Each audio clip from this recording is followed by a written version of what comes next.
Captain's log, stardate 55052.8. The Tenshi has arrived back safely to Federation space and resumed its patrol along the Tholian Federation border.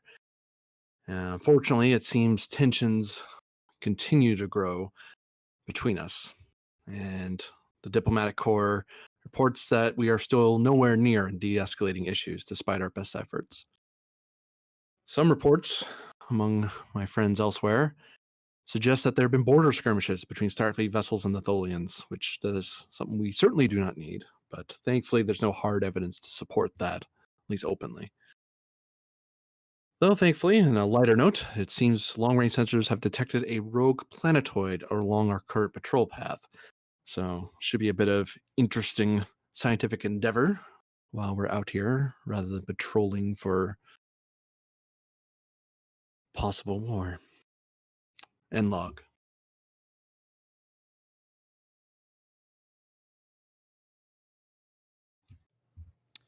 All right, we're gonna start our little adventure on the bridge.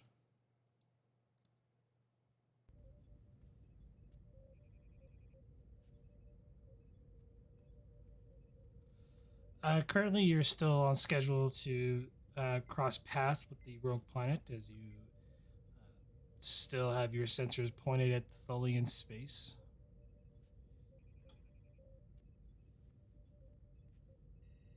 Are we still in Tholian space? Oh no, you're long out there.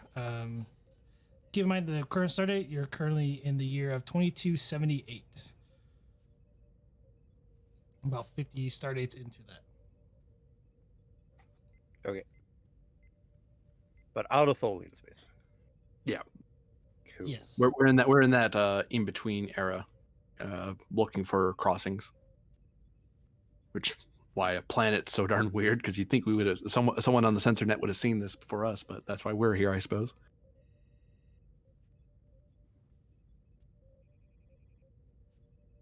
Lieutenant Vogel, how long does it look like we're going to be getting before we approach higher sensor fidelity for that rogue planet? How close are we to being in sensor range? Long range sensors have picked it up, so you can do a preliminary scan on it.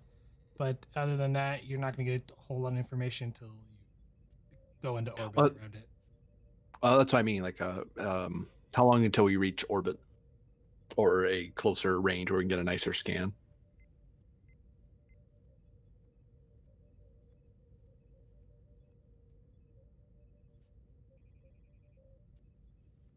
We should be in optimal sensor range in about an hour. All right. Get me some preliminary sensor scans and have a report ready for me.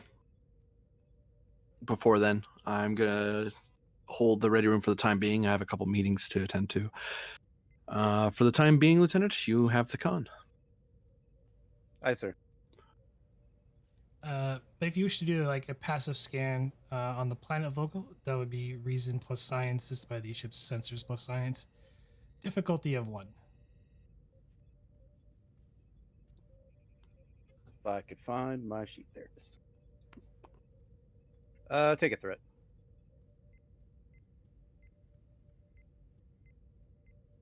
At the result, roll 20. Uh-oh.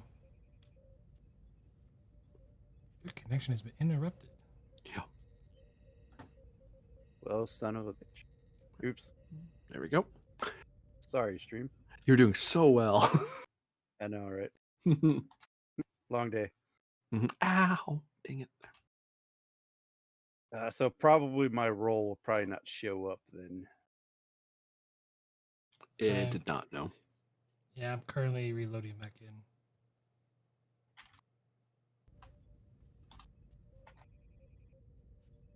Because it's 3 successes, damn it.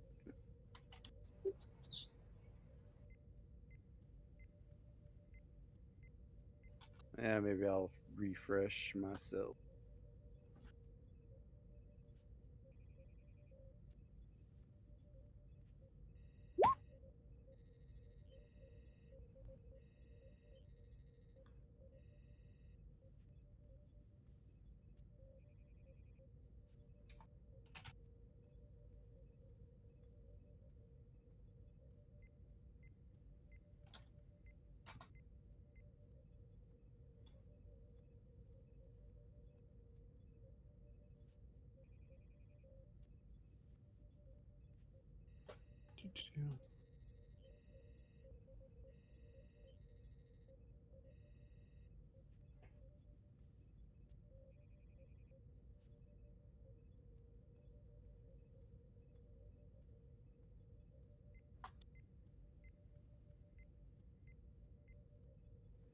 So yes, looks like it did not go through. So yep, reason science difficulty of 1, assisted by the ship's sensors plus science. All right, if I re-roll it and I don't get 3 successes, I'm going to be pissed. Sir, science. I believe you also gave me a threat. I did.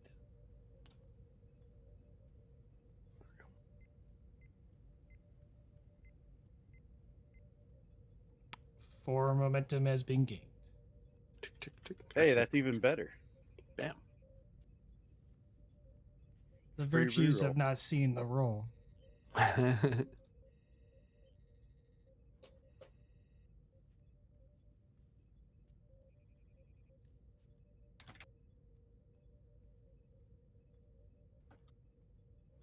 I believe the captain is asking to see Dr. Quinn and the Shran.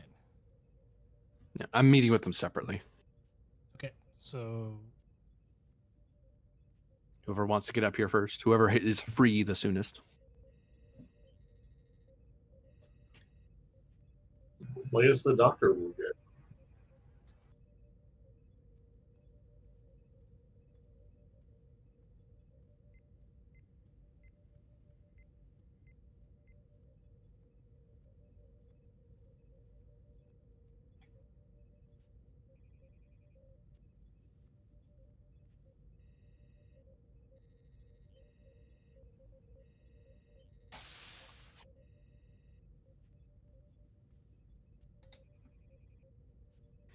Doctor?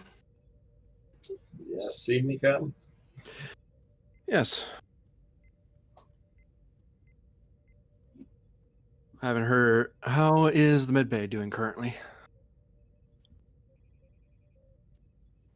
Hey, status quo, Captain. Running the occasional emergency drills in case things heat up.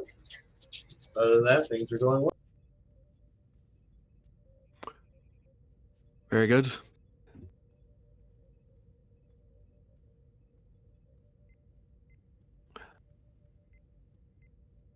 I wanted to address the fact that currently, I haven't heard back from Starfleet Command quite yet when they're going to be giving me back my XO. So I have to start considering who's going to be the standing XO in the interim in a more formalized manner. And under the current seniority, that is a decision between choosing yourself or Lieutenant Commander Thashran.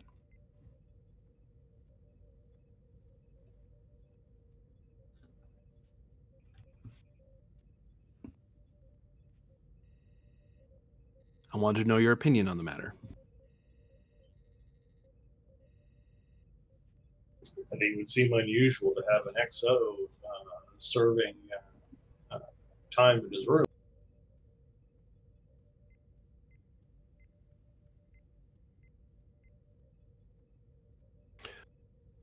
It is unusual, yes, but it can reduce if you are willing to take up the mantle.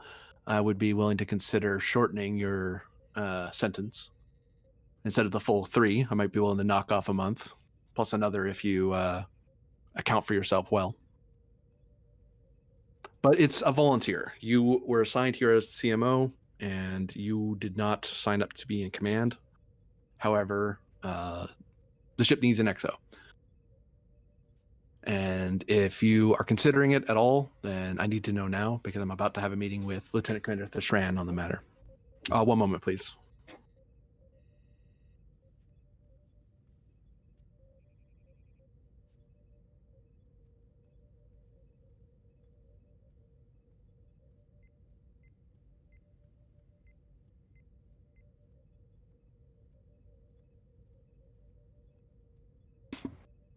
So, Doctor, do you think you could take up the mantle? Just until the XO comes back, right, Captain? That is the intention, or until command sends me a suitable second in command. It depends on whether or not they need him where he is now. It's up in the air. The joys of wearing the red collar. He raises an eyebrow at that and shakes his head. I would ask Captain that after the last mission, do you trust me in the position, or am I just the best of bad choices? You are one of two choices. I have two choices right now, either you or Thishran, and I'm seeing if you're even a choice at all. If you do not wish to volunteer, then I won't push you on it. I can understand a certain ethical consideration from a Starfleet medical serving in a command function on a non-medical ship, but I feel less concerned since we're a CNE ship, and a lot of our missions will be medical in nature, so I feel less discomforted by that fact. As to whether I trust you or not,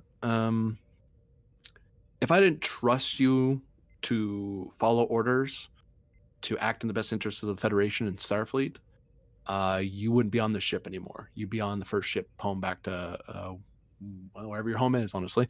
And everyone's home's different, but you'd be back somewhere else, being assigned elsewhere.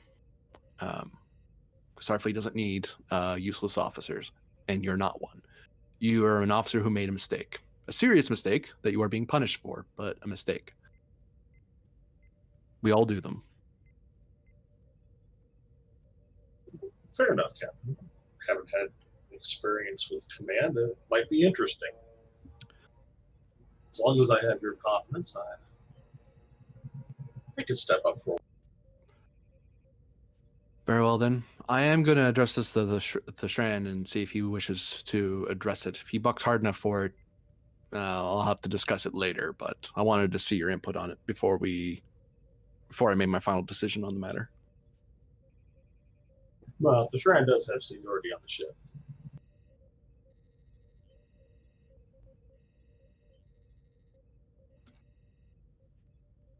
Oh, that's right. He's a veteran, isn't he? Says the player to himself. Oh, he's not. He has seniority on ship. That's right. Well, I will take that under advisement. Is there anything else to report, Doctor? Not at this time, Captain. Your consideration. Very good, Doctor. Back to your post, and be advised, we're going to be heading toward a rogue planetoid here within the next hour. I'll have operations send down the latest scans once we get more answers. I'm not sure what we're going to do about this planetoid yet, but I'll shoot you the details as we get them. I can. Dismissed.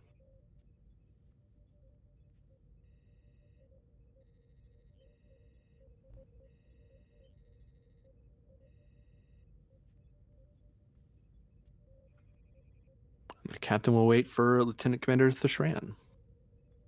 Unless he gets the sensor report before then.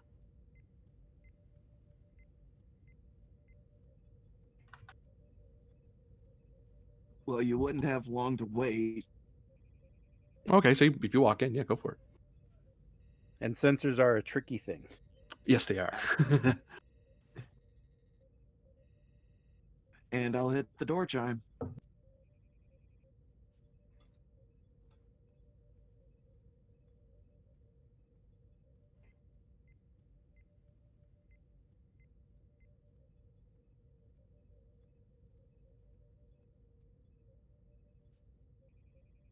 Come in.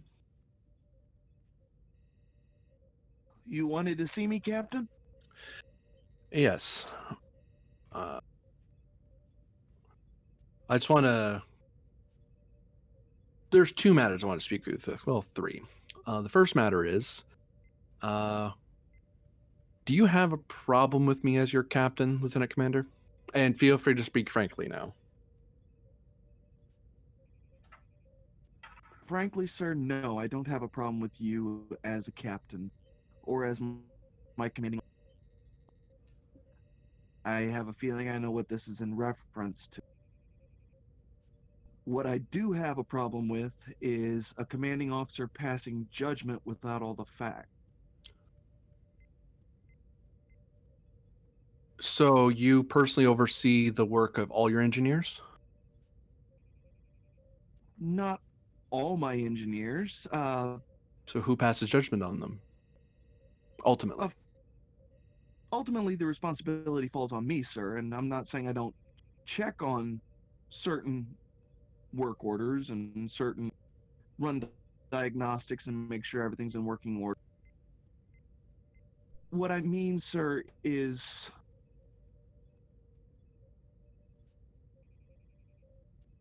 a commanding officer who, and I'm trying to put this tactfully, sir, so Oh, as don't to try. Just be frank. understood. We're not being shot at. I'm not requiring you to stand too. Understood, sir. With all due respect, with the last away mission, Hmm. me and Lieutenant Commander Quinn were out of communication. We couldn't get authorization and inform you of whatever was going on the surface. The problem is, Lieutenant Commander, that the law is the law and the regulations are the regulations, whether or not you can call me or not. I'm beholden to them, whether or not Admiral Nia can talk to me, whether or not my representative at the Federation Council can hear me, or whether the President can hear me. I am always and forever beholden so long as I wear the uniform and the badge. So are you, so is Dr. Quinn. And that is understandable, sir. We were trying our best to uphold the rules and regulations of of Starfleet. However, we didn't have a choice in the matter. In order to, according to our captors, get from place to place safely, we were rendered unconscious and had no control over what they did during that unconsciousness. Did you make any efforts to destroy the material, hide it, secret it away, or did you simply give up and let it happen? There was no opportunity to do so, sir. I wholeheartedly disagree with you, and so does precedent. You have to make the attempt. That's what matters. And besides, I took into account that matter, and that's why the doctor isn't being demoted. He's simply on probation. And frankly, I was going to have you on write up, but the doctor took it up as your commanding officer and the away team commander. That's why you're not sitting in your quarters on off duty. And for that I am grateful, sir.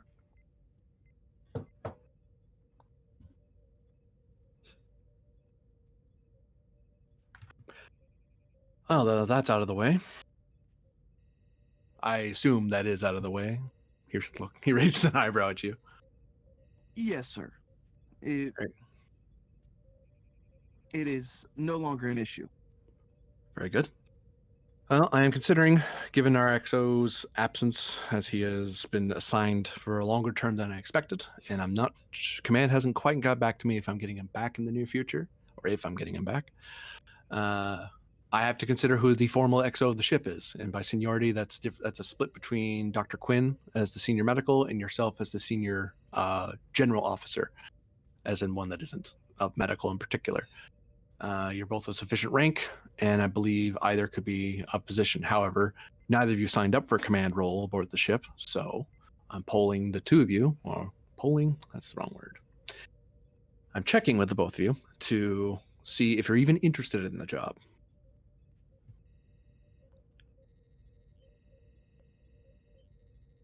At least until the XO gets back or I get a suitable replacement. This probably won't be a long-term thing. Understood, sir. Interested, yes, although I don't have a lot of command experience.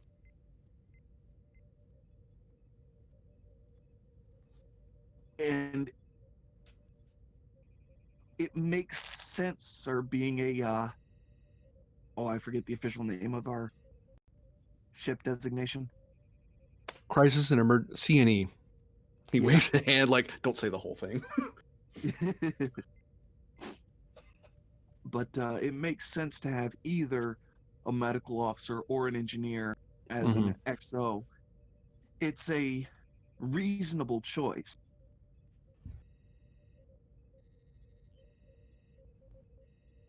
Seeing as how we don't know exactly what type of situations we'll be getting into.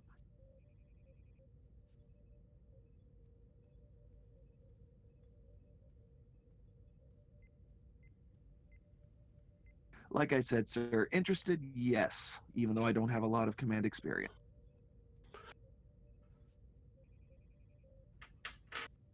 Well, I'll let you know in the near future what my decision is going to be. Something I do have to I have to consider carefully, since this will shape the ship significantly. The last thing I'll bring up with you then is that we are approaching a rogue planetoid, as you probably heard in morning briefing. Operations is working on the sensors right now. We'll try to pass down that information when we know more. I'm not quite sure what we're going to do with it yet, because I don't know. Well, it's a rogue planetoid, so I don't know what sort of action we're going to take, if any, beyond just simple sensor sweeps. But better to warn you now than surprise you later. Understood, sir. I'll see if I can have some uh, backup plans in place in case we need to divert the planetoid. But don't know how effective we could be doing that, so. I heard a smaller ship than us pulled it off, although I sincerely hope we don't have to pull a similar stunt. Agreed. All right, dismissed. Aye, sir.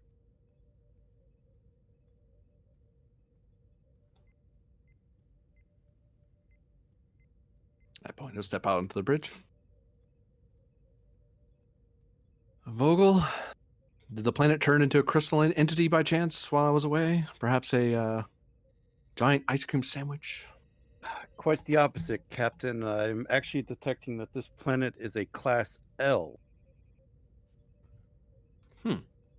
Which, without the source of a heat or a sun, it should not be Class L. Most rogue planetoids are Class D at best. I am detecting a breathable atmosphere, although it does have higher CO2 and N2 concentration. However, the planet is reading as extremely cold. Are we talking subarctic, Arctic conditions? Or are we just talking a nippy day on? Worse than Arctic, sir. It's so Oh. cold that that life beyond small microbes would be impossible, sir. So EVA suits only if we ever went down. Yes, sir. All right. That's just from the preliminary scan. Yes, I should be able to get some more detailed scans when we get within Yeah. range. Can you, from our current position, can you tell its trajectory? Is it on course for any systems? Well, let me rephrase: inhabited systems. I believe I have one more question. If not, spend one if possible to get that.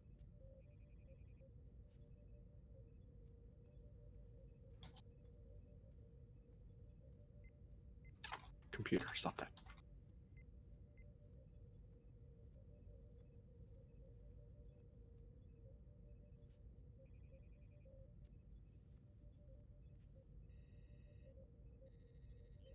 Weird. Following its current trajectory, Captain, it does not appear that it's going to intercept with any star system. Oh, that's good. Hmm.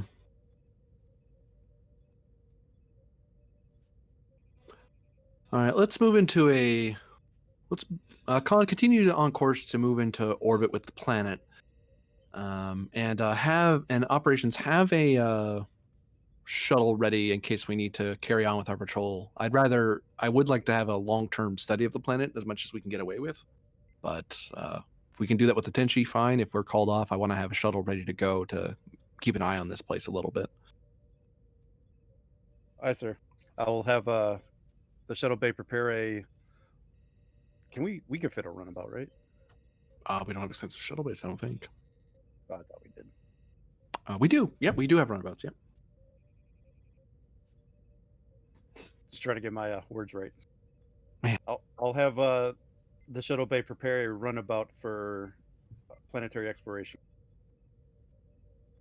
Yeah, probably a long-term module attached as well, I imagine, in the event we have to leave them behind for an extended period of time. But Class L planets, though.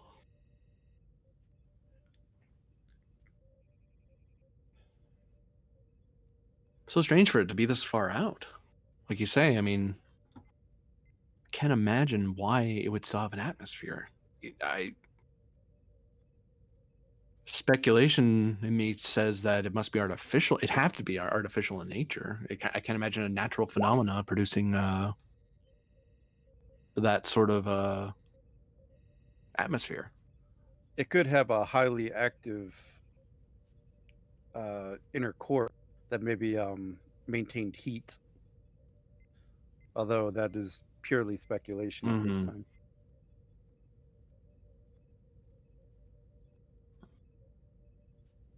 But it would possibly explain why an atmosphere is still present. It might have preserved some sort of magnetic.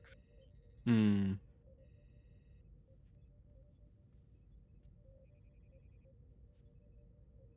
Do we But have anyone the on staff that's specialized in Arctic missions or hazardous environment missions? I don't know if we have one on staff. I know we don't have any in the senior, I don't think. But we can always make one. it's true.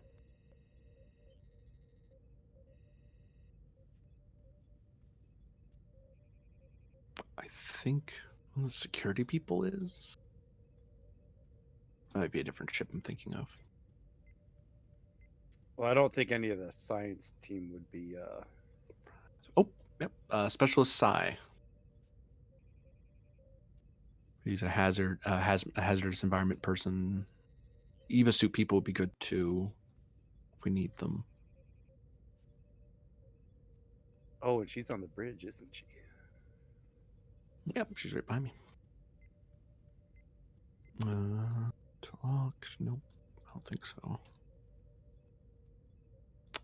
For pilot. Mr. Bull, no. Engineering, I don't think Leith or Vori, they're both transporter techs. Yeah.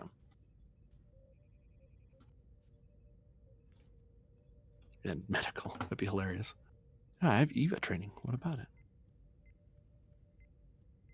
Oh, Lieutenant Basol. That's an interesting assignment he's taken up.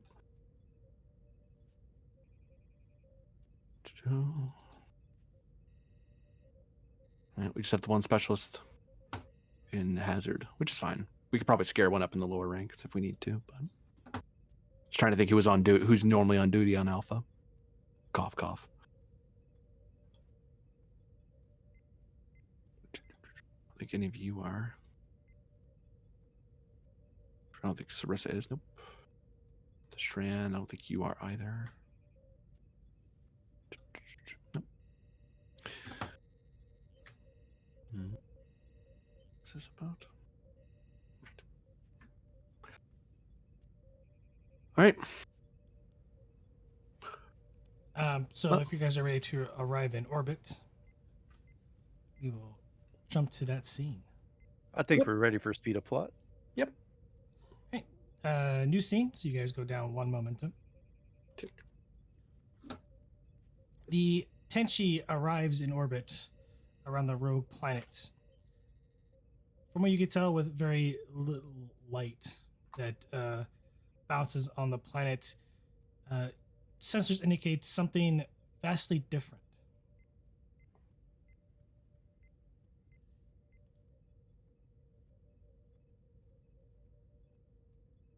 Well, we'll go ahead and give the scan it a nice once over.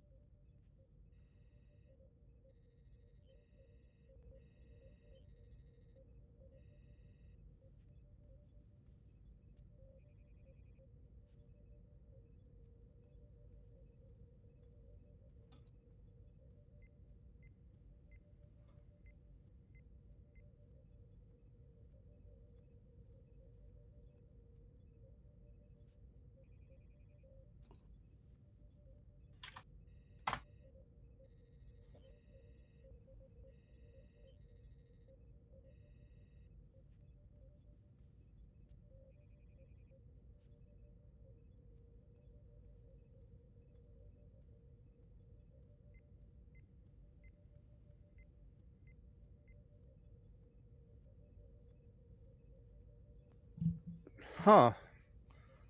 This is odd, Cap. I'm detecting cities down there. Cities. Although I'm not detecting any life signs, there's definitely built cities. If it's possible, I would like to get a view screen city or view screen image of one such city. If you can get a clean look at it with some light on it, go have at. So I don't have an image, but Really, a description, yeah. that's what I'm going to do. I had very little time for prep work because I wrote it today. How dare you? Things all week. So Yeah. on the view screen, as you do a close up on the city, is the computer enhances resolution based on essentially almost kind of like a green up as it's trying to use imagery to help illuminate the surface. You see a rather complex advanced city, one that you would actually find on Earth or any other advanced civilization. Tall buildings, skyscrapers that are erected that go up several hundreds of meters, or about 100 or so meters. But you look at it though, it looks as almost it's got a crystalline kind of look to it, almost like an icy glaze over it. Like a frost over, or that was built intentionally that way? More like a frost over. Okay.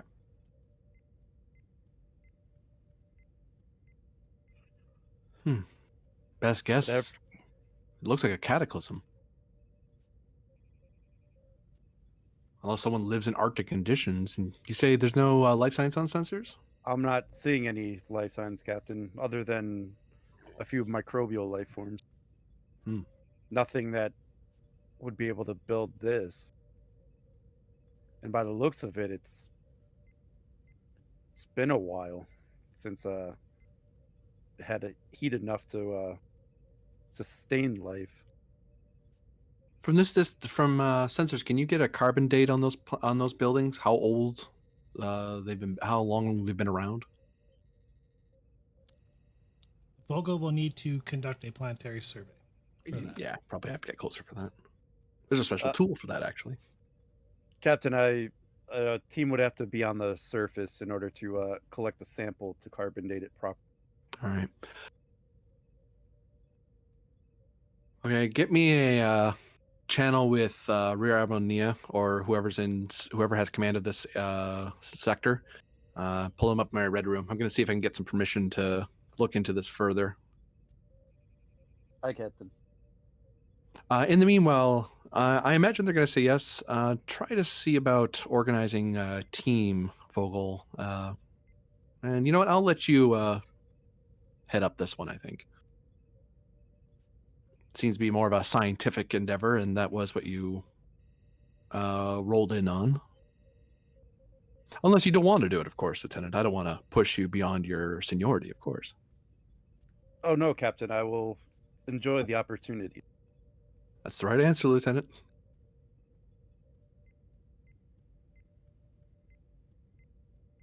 Oh, steps out.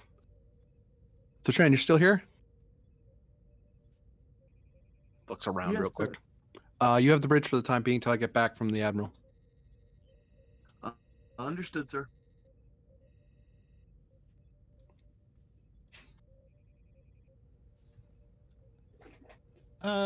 Vogel, do you wish to encrypt this communication?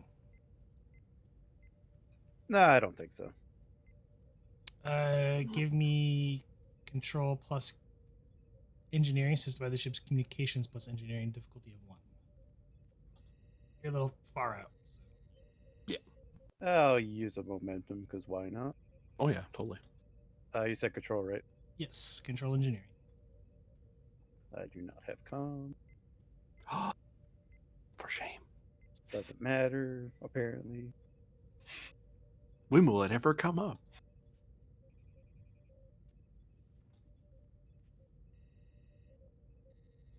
Communications engineering from the ship. Tick. Can I reroll that? I don't think so. No, not with Nope. technical Computers. expertise. Computers senses. Cool. 2 momentum gained. And a few moments pass by, Captain, and the image of the Starfleet symbol appears and comes across Admiral Naya. Captain Atheton, Admiral, good morning. good morning. I hope this isn't bad news. No, no. We on our patrol route we ran into a planetoid that is of scientific interest. I wanted to request permission to amend our course to allow us first a short scientific survey before any detailed examination by a more suitable vessel. Something to give our crew to do that isn't watching the frontier, as it were. I didn't know how much you needed us to be on our route or not, ma'am. Tholian border has been quiet for a while. I'll go ahead and grant you some leeway on this, Captain. Okay. Uh, please keep us informed of whatever information you find. I assume this rogue planet has caught a bit of interest. There are signs of civilization on it, but right now we have mostly preliminary scans. Thankfully, no life, no contact protocols are in effect. It's just a environmental concern. But it is strange. It appears to be of, Earth-like technology level. Intriguing. Mm. Keep me informed. Will do, Admiral. Admiral Naya out. Claps his hands together and rubs them together happily as he steps out of the ready room. We got our course amendment.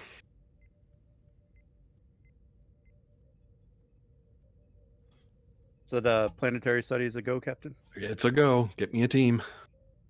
Oh, get yourself a team. I can't go down there. Rather, I shouldn't go down there. Much as I would like to. Not until you clear it and make sure it's not going to kill me. Hi, Captain. Once we have this location secure, I'll give you a call. Much appreciated, Lieutenant. All right, Sharon, I know the seat's comfy, but I'm going to need that back. Yes, sir. Thank you. So I'm thinking for the away team, Dr. Quinn. And then, because, I'm trying to grab people that aren't ranked higher than me, I'll grab Lynara and Vor.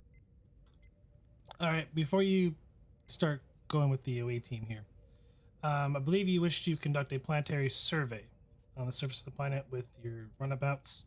Help with that process? I think that was just in case we couldn't stay. Yeah, that was if we were ordered to continue on, be like, can I leave a runabout behind? We can keep studying anyway. Okay. No. So with this, do a planetary survey.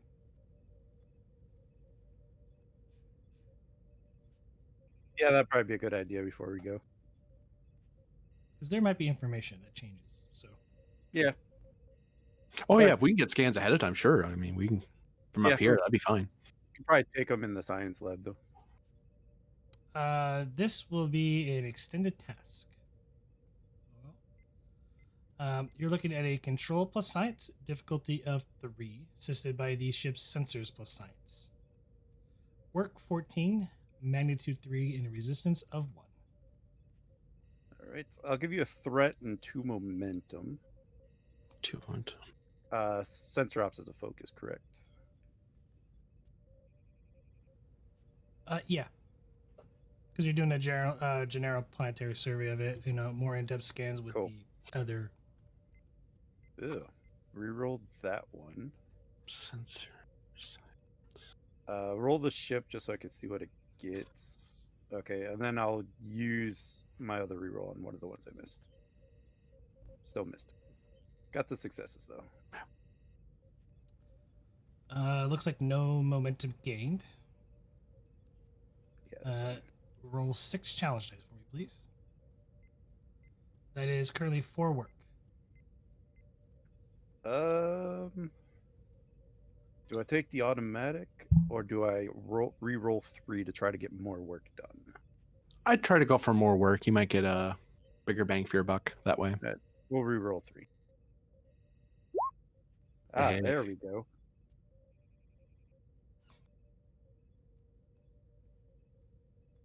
Yeah, and with a extended task this low, captain's not going to push to coordinate with you because that's something you can easily handle on your own. You don't need his help. That is total of 8 work being done. 9. Yes, 9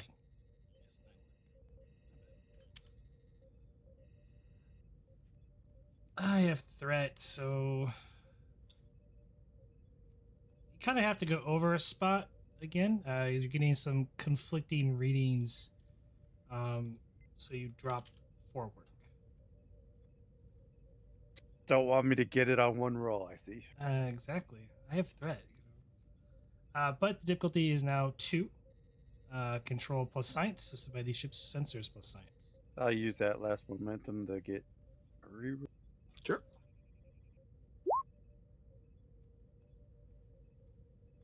Oh, shit. Sorry. I have the wrong sheet open. I was about to roll for myself. That makes no sense. Just so I could see. Okay, so I'm going to use my cautious to re-roll mine, and then my technical expertise to re-roll the ship. Okay. Ship! Well, you get a momentum, and there's a complication. Yeah, the complication is going to stand because I want the momentum. Resistance is currently 3. Okay. As sensors are having a bit of trouble aligning as you're trying to do. Blast a snowstorm.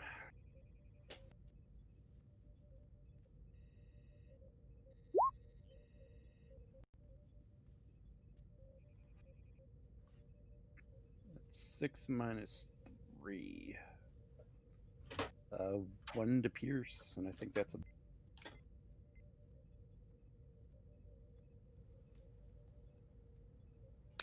So 3 work, doing piercing, so that is 5.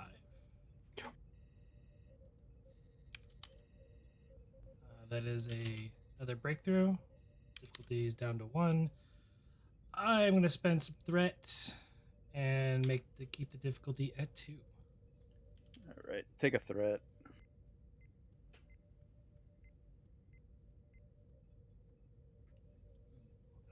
Roll the ship, please. Yep. And I'll re-roll the 0 technical expertise. Okay. At least it's not a complication.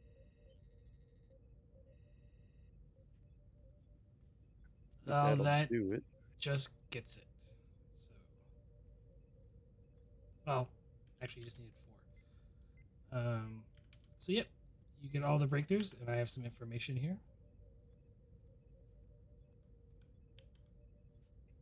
Wasted all of our resources.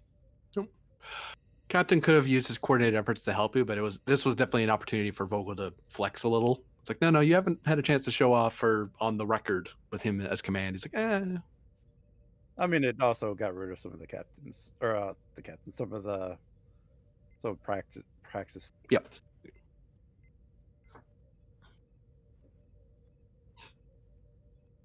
So net positive, really. Yeah.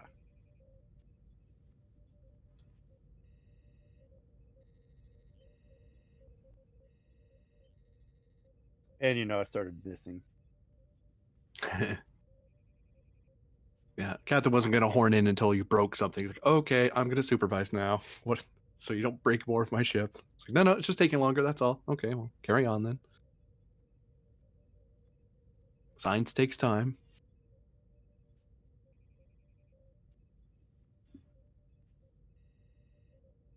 There's nothing worse than a superior that's just hovering over you all the time. It's like, dude, go away. I can do this. It's fine.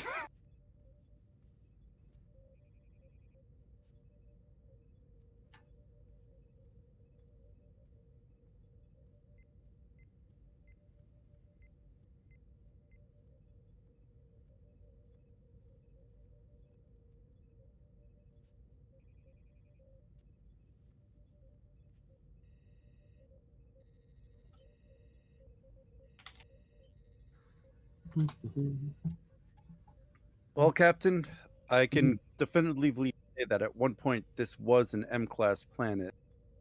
Um, However, it appears from the point of origin that this has been adrift for eons.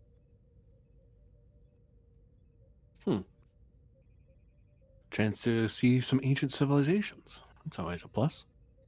And Terrible for Captain, them, of course. it would appear that my hypothesis about the planet's core was correct. It is still warm, and that is what is keeping it from becoming a D-class planet.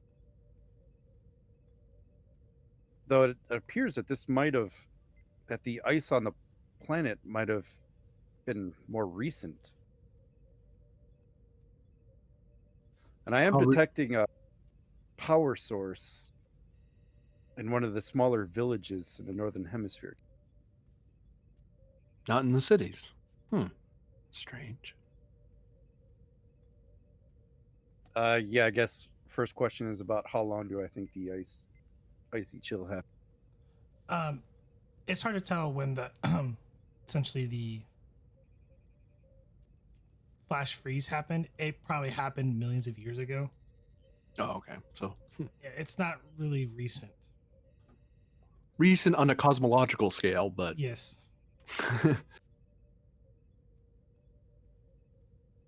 All right, so it probably iced over as soon as it got knocked out of orbit, potentially. and maybe every so often warms up if it ever wandered near a star and got roguely wandered around to get flung away again. Wait, no, I get what I meant now. Oops, I misinterpreted. It iced quickly.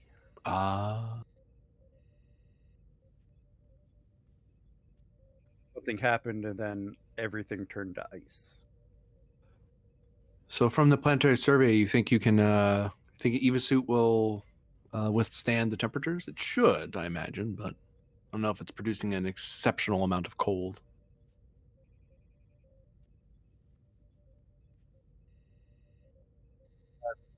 So, GM EV suits would still work, right? Like it's Yeah. marginally plateau, so it still withstand the temperatures.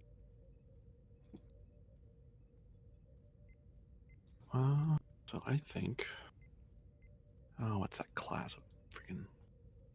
There it is. Okay. Unless we wanted to go extreme cold weather gear and breathe the oxygen. Is that an option? Because I think that would be cooler. It'd definitely be cooler, but if you're talking like subarctic, you're in like Arctic gear, like fully bundled up. Which, if we have that and people don't need an Eva suit, because Eva suits are bulky things, you rather not. If you don't have to wear them, you shouldn't. Well, that's what I'm thinking. If the atmosphere is breathable, Yeah, the and we could- oxygen. So let's wait. There's oxygen in the air. It is still breathable, which means the oxygen hasn't frozen because molecules, blah blah. Blah. Mhm. It's probably as cold. It's much colder at the like if you go to like the South Pole and how their temperatures are cold there. It's like that on the entire planet. And even Also, the whole more- planet's basically Arctic. Yes. So yeah, you could probably go down there in like Arctic gear, like more than a jacket. You're like bundled up in a parka and everything, but you could probably go down there without a yeah, suit. I'm thinking the things they had in that Voyager episode were on that ice. Mhm. You know, like over Or that motion picture, one of the motion picture ones where they were on that. There was some like really cold planet they were on. I forget. If the GM says that we could do that, I think we just go, and Yep. then probably for the oxygen, just get one of those inoculations to help.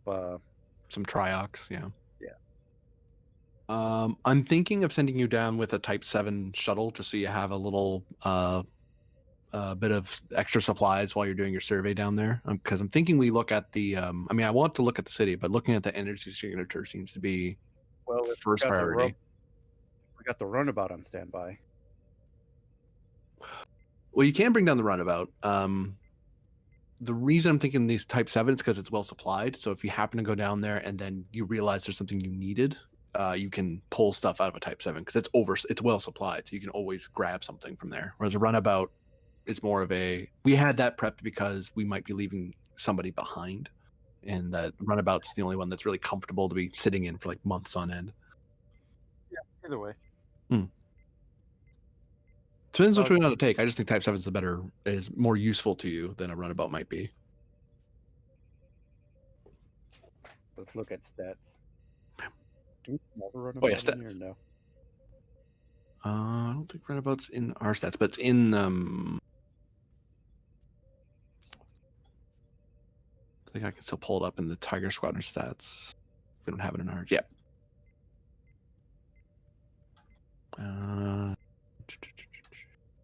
Because I'm just thinking a runabout has a replicator, so we can just replicate whatever we need.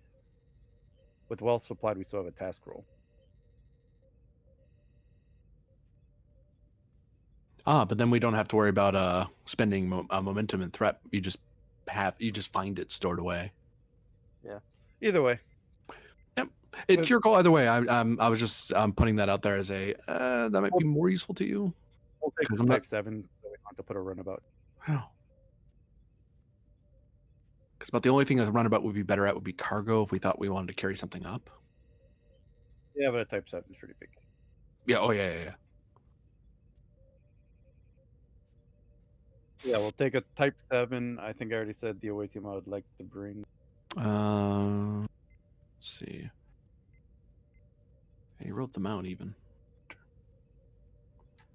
You know, Dr. Quinn to study the planet's light signs with Ensign Lina. Vori and I will take care of the carbon dating and the study of the technology. Is my thoughts, at least. All right. Looks good to me, Vogel. Well, I'll hear from you again once you're set up at your shuttle bay. At your shuttle, I should say. And, you know, we might as well go to this power source. Yeah. Hit the power source first. Once you figure out what that is, then we can start poking around the cities and see what's there. Yep, I think that's the plan. I'm thinking from up here, what we'll do is we'll try to give you a heads up if there's any environmental dangers coming your way, like storms or anything like that. But otherwise, we'll probably just leave you to your devices. We won't check on you too often because you're going to be busy.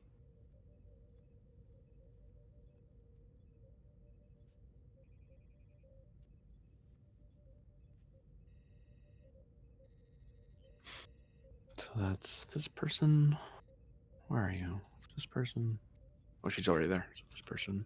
But yeah, I think we also would have probably had a cold weather training. Vori. Where are you? There you are. This guy.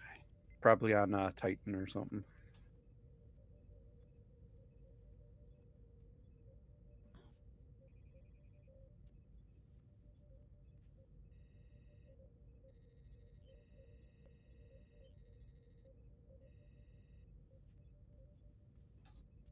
Oh, I'll put another science person up here to make sure I remember that I need someone else up here. Grosnan's gonna hold the fort.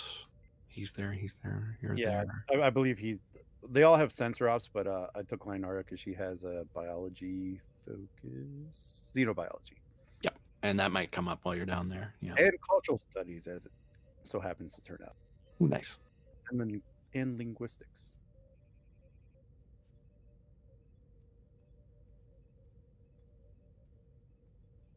Yeah, he's more of the spacey, sciencey. The doctor's going. Yes. Okay.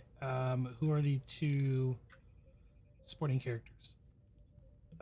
Zori and Linar. Ensign Zesla Lenara and CRM2 or crewman level 2 Atis Vori. Crewman gets to go on an away mission. This is normally not something he has to deal with. It's like, what? Oh, I guess I'm coming along. Well, you're an engineer. Down you go. I looked at the other guy, but I think I think the modeling and design, I think is better for like analyzing the buildings and stuff than whatever Leith had. Yeah, Leith has more ships. And the other one's not set it out.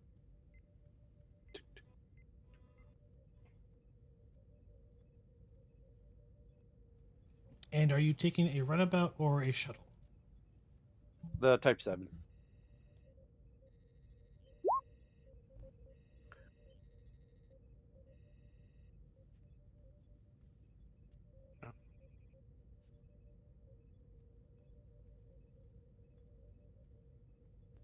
But of course, first stop would be the sick bay for the injections of the truck.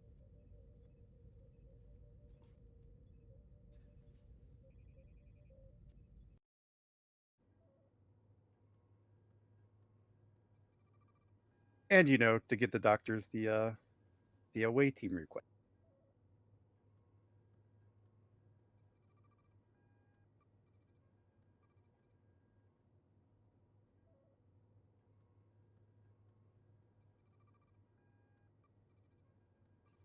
So yeah, I'll go ahead and I'll point the other two to go here and get their stuff going, but I'll go into the doctor's office.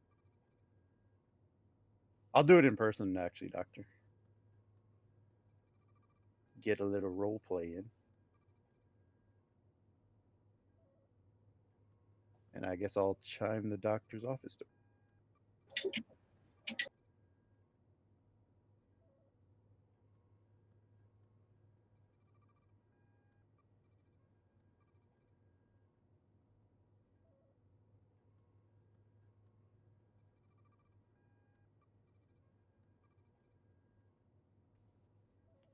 Doctor, you there? Enter. Yep, didn't hear it. Hello, doctor. How are you? Well, at least this month I enjoy being on duty. How are you, Lieutenant? What can I do for you? I actually have orders for you, doctor, and I'll hand him the pad. Away team orders, actually. Ah, excellent. This looks interesting. What's the current temperature on the rogue planetoid?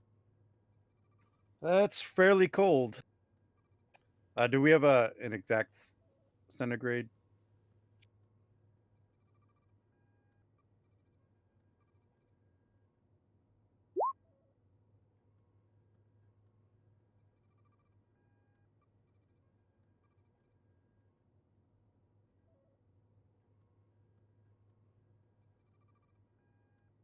Well, Lieutenant,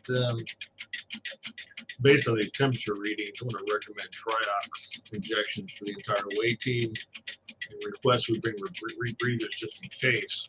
Temperature this low can cause damage to the brachia in the lungs of most humanoids. Should practice some shallow breathing. The kind of deep breathing you do under exertion may cause intense chest pain and cause some lung damage.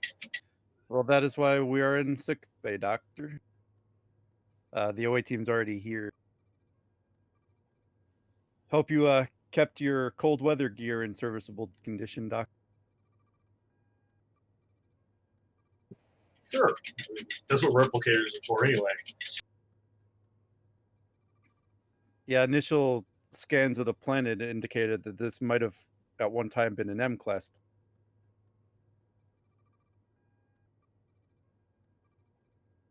Fascinating. Signs of life? Just a few microbial life forms currently, but if possible, I'd like to get a few readings on what could have potentially existed here. Try to categorize them. I figure with your expertise, you might be helpful in that endeavor. I'll do what I can. Any chance the captain will let us bring samples up?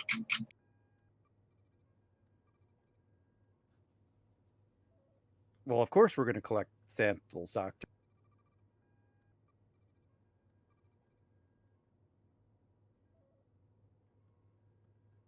There's also signs that there might have once been a civilization on this planet, so it's a very interesting find on a rogue planetoid.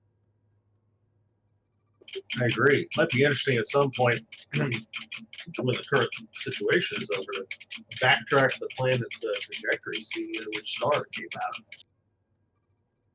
Yeah, we're still trying to get a exact fix on that, but it seems like it's been traveling like this for millions of years, so who knows where this planet came from.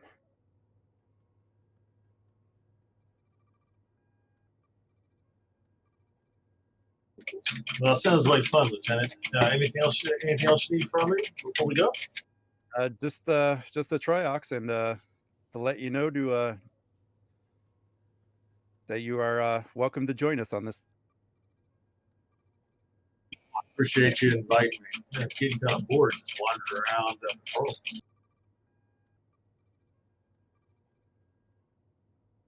All right, and then the doctor's going to get triox injections for everybody. We'll make sure we have rebreathers, mental tricorder, science stuff. Doctor, give me control plus medicine difficulty of 1 to give everybody the injections for their proper amounts.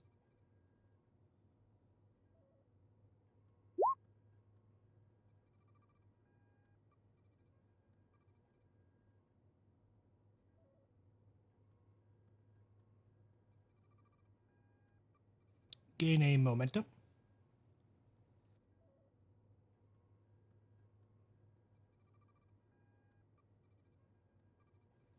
And everyone who's going on the away team is able to, gets their injection.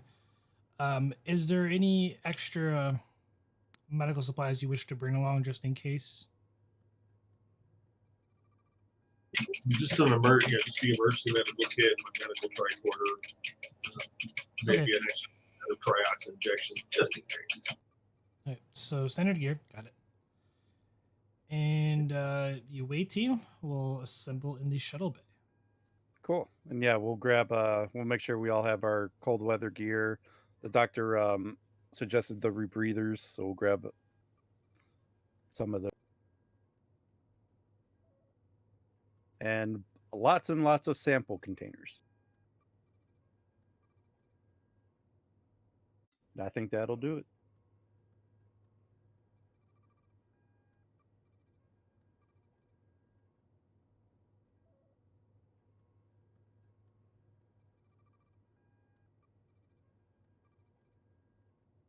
The big question is, did I miss anything?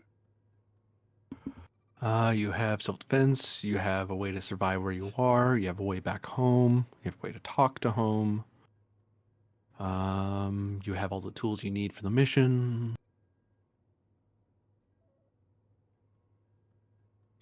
I'm going to take a quick scan of operations, but I think you're okay. I can't. There's nothing jumping out in my head that's like this is the tool. But other than that, I think you're okay.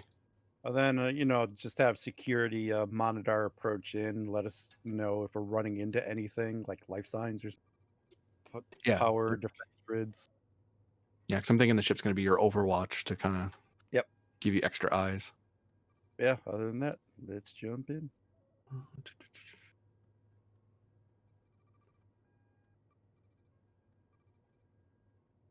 I can't drag the doctor. There we go. Field stabilizer. Probes. I think I grabbed Vori because he's an engineer type, right? Yep. Yeah, Vori is engineering. He's transporters, emergency repairs, modeling, design. He's very meticulous, so give him some time. He can negate complications. He's actually very good at it. He's pretty good. I wouldn't say very good. That's generous. He's only engineer 4. Well, we're getting those non-coms involved. Yep. Which Right. makes the captain happy. All right, Vogel, give me control plus con difficulty of 1, assisted by the shuttle's engines plus con.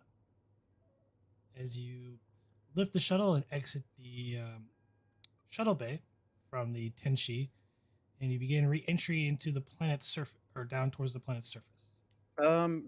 Take a threat. I want to try to get us some momentum before we head down.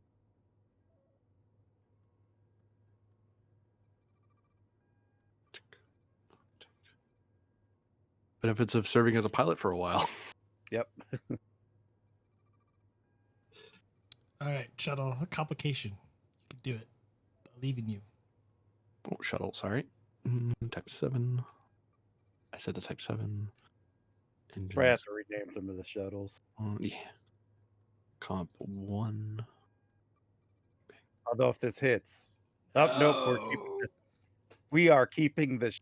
One float. So you max out with 1 float. I created an advantage that I pilot so well that we're very close to the power source. Yes. In fact, so as you are piloting down the shuttlecraft expertly, it is winds are pretty. I wouldn't say violent, but the atmosphere definitely feels thicker, which is kind of typical in a way because it's elements are a little more heavier because they're colder. As you descend down, you notice like kind of ice is building up on the shuttle, and it's kind of clearing off. You come around to where the energy signature is at, and you notice it's a rather tall building, probably 10 stories tall. There's a large parking lot. You see literally trees that are frozen, and it was appeared to be ground vehicle transportation outside the complex, all with a frosty glaze over top of them. And what you can also see is what looks like individuals standing there. You expertly make sure that you land in a clear area so you do not make contact with anything to disturb the surrounding locations.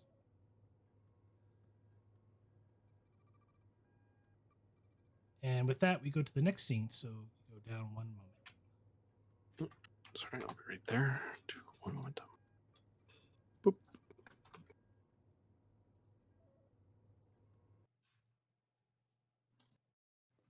So those people were just like basically frozen sand. It looks like people. I mean, from when you're coming in, but probably need to get closer. Hard to tell if they're frozen people or they're actually people just standing there. Yeah. Cool. Ha ha ha.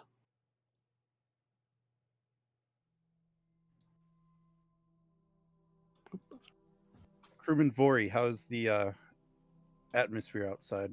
Just want to double check before we open up the seals.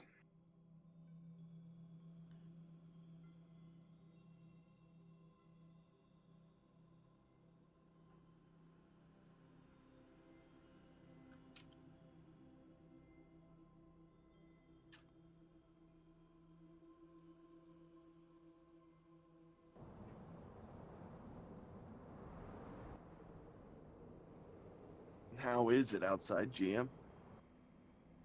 Cold and windy. Just as we expected, Lieutenant. Very cold. Very windy. Very good. I think it's time we get in our gear.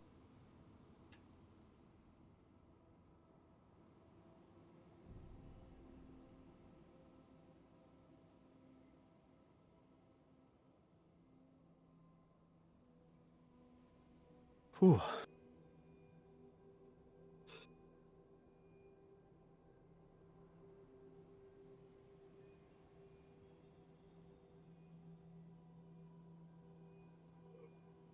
I think with this much fabric, I'll be lucky to feel anything. So heavy. What's that character's first name? Zissia. Well, Zissia, it's better than freezing. I'd imagine we'd be on a first name basis. We've worked a long time together.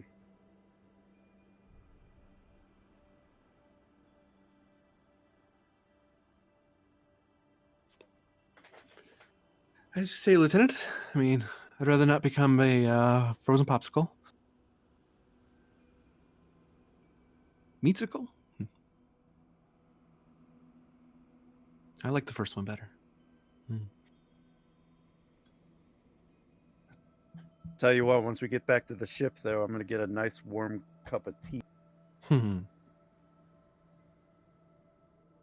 So are we going first, Lieutenant? Are you looking at those people, or are we going to just focus on the energy source? Well, we're here to learn as much as we can about this place and the civilization that might have lived here. We'll go ahead and get you and the doctor to study as much as you can about them. Let's try not to disturb them so much. Try to treat everything as a sacred burial place. Scans only. All right. Understood, LT. With your permission? Sorry, what was that, Doc? Understood your orders, Lieutenant. With your permission, can we proceed? Is everybody ready? I'll look around, make sure everyone has their gear on and is all set. Give me Insight Con difficulty 2 to kind of look over everybody's gear. Make sure they're all in compliance. What did you say the difficulty was? 2. All right, I'll use a momentum.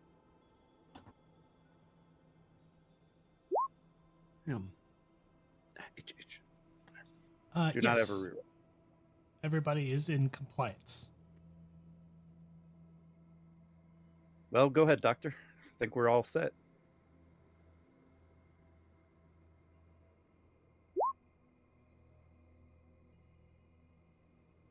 All right, the shuttle door is open. Quinn's going to go. Oh, and I should probably say I probably would have radioed up to the ship and let them know that we have landed and are green lit to go ahead and start them.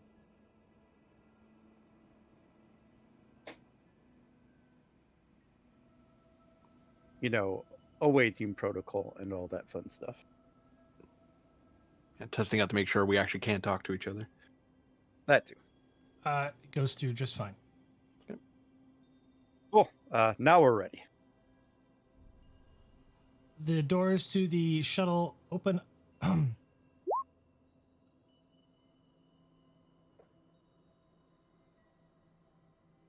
So Quinn goes over to the nearest frozen body. He's going to walk, kind of do that duck walk thing in case the surface is frozen, and begin scanning the first body that comes with his medical record. Okay. Sorry, I had a piece of chip stuck in my throat from dinner here. Doors open. You can feel the bitter coldness just wash over you as the ambient temperature in the shuttle drops into negative numbers. You look onward down towards the building, and you can definitely tell there is a thin layer of just ice that has glazed over the entire surface of the planet.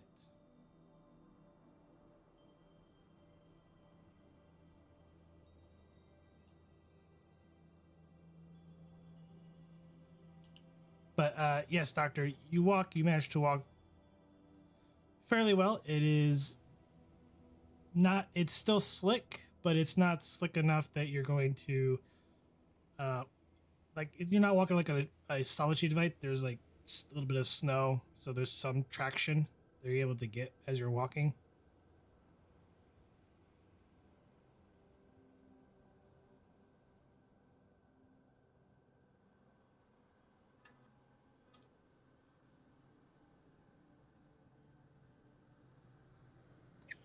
Fantastic. As I approach the first frozen body, what's this individual look like? You walk up to the first individual you see.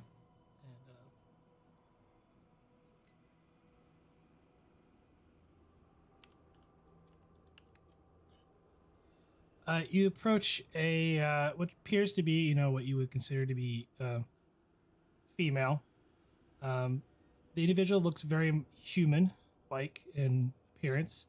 They appear to be wearing either some sort of formal wear, and they appear just to be almost as if they were walking their way towards the building, and they're completely frozen, almost in a statue-like manner, holding what appears to be a satchel or a briefcase of sorts. I'm gonna scan the body. Probably not anyway. Assuming no life sign, scan the body for internal physiology, making a record of the species for Starfleet medicine. Give me reason plus medicine, difficulty of 2. Yeah, just because I can. Curiosity is the key to knowledge for a value.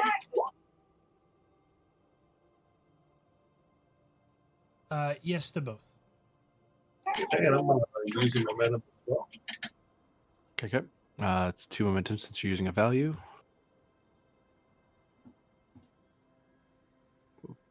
Xenobiology is focus for the assist. Yes, xenobiology. I have 4 momentum gained.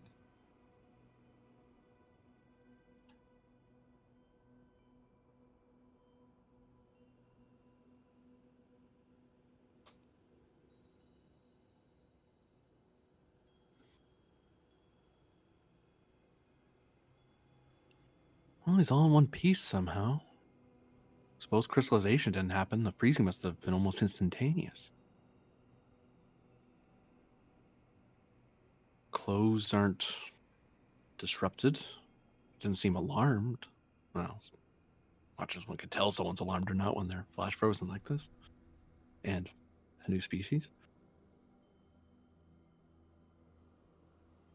Could be remarkably well preserved.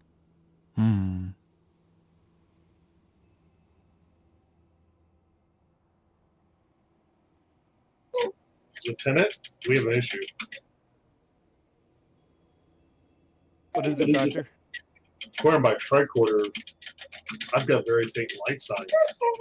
This woman's alive, physiologically almost identical to you. It's very close. But she's still alive, sir. Still alive? Cryo theory: you freeze someone fast enough, they'll stay alive for quite a long time. The tricky part's the tricky part isn't freezing them; it's unthawing them later. Otherwise, mush. Sorry, that was a little graphic. She looks around apologetically. I'm gonna go over and look at the scans. Really, just kind of like a see for myself because that's amazing. Yeah.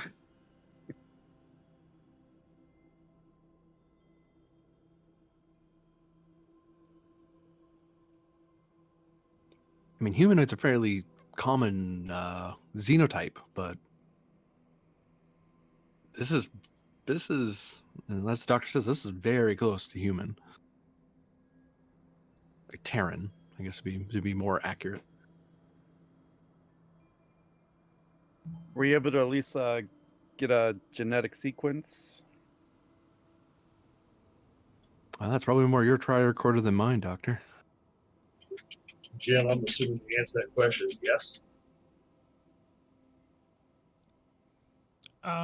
Like all humanoid species, she is definitely more closer to Terran. In Star Trek lore, a lot of the species all come from a kind of a common species, essentially the Preservers. So, spoiler for anyone who hasn't really watched Star Trek.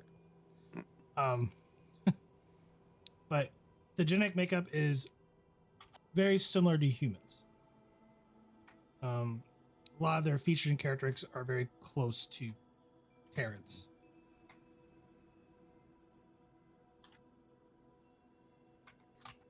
Close enough to be first cousins to you Terrans. So this is just one sample size. Lieutenant, let's scan a couple more and see if we get the same readings, especially with the life signs. Yeah, and yes, go ahead and do that, Doctor. See if you could discover more life signs in a few of the other humanoids around. Vari and I will get started on their technology. Maybe we could find a computer, give us an idea of where they're. You're still outside the compound, but there are people currently frozen individuals who are, walking towards and out of the complex. Frozen or actively moving? They're frozen.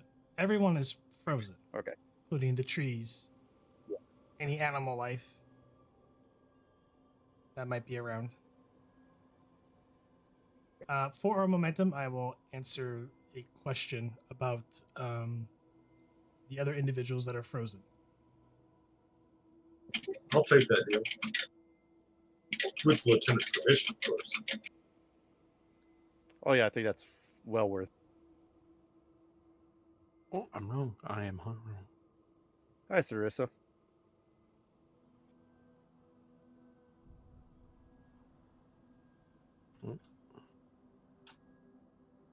Mm.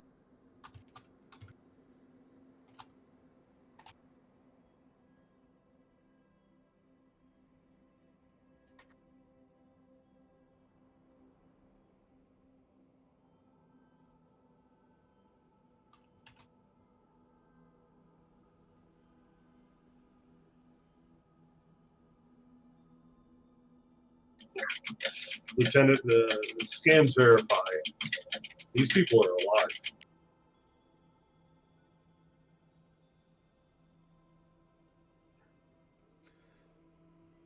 Fogel to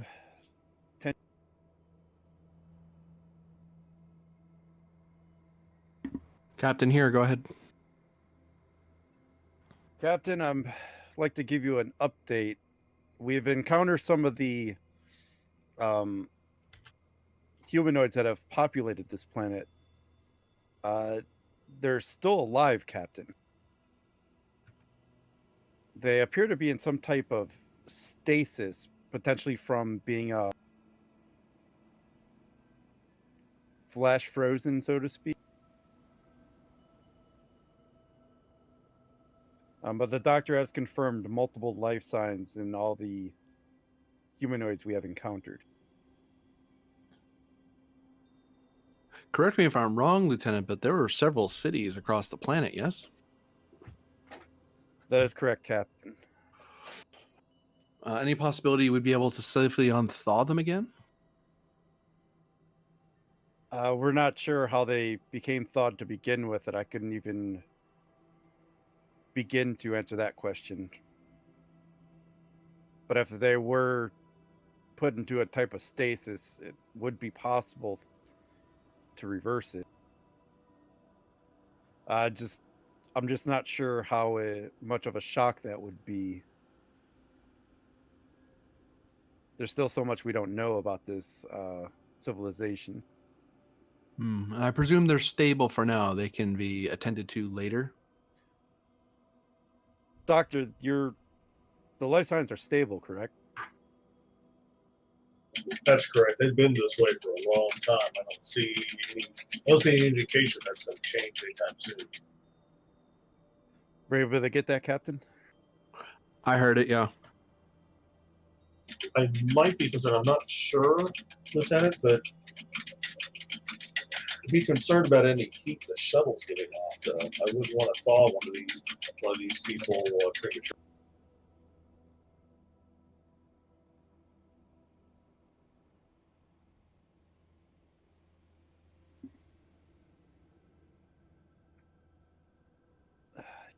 Yeah, you make a valid point, Doctor, but I also don't want to get us inadvertently stuck down here. Captain, are you able to get a transporter lock? Bridge to transporter room. Can you get a lock on the away team's current position? I'm detecting no interference, Captain. Looks like we can beam you out if we need to. Okay. Very good, Captain. Vori, go ahead and power down the shuttle. Yes, Lieutenant. Put it into passive standby only. Understood. In the meantime, and I'll turn and look at the building, I think it's time to find out some more information.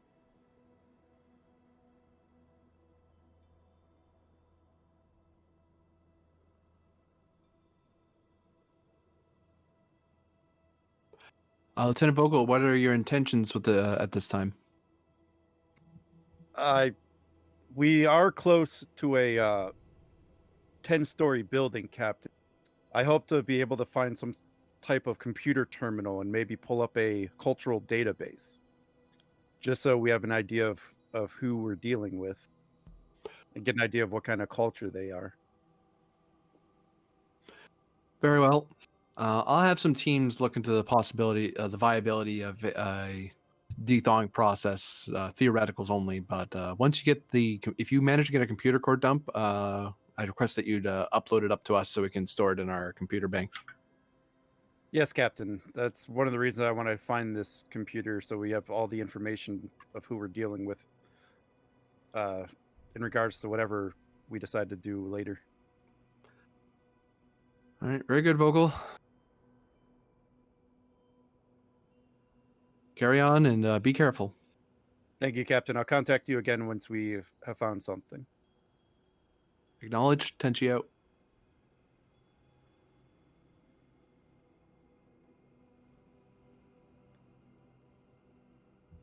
And yeah, I think once Vari gets back, we'll start making our way into the...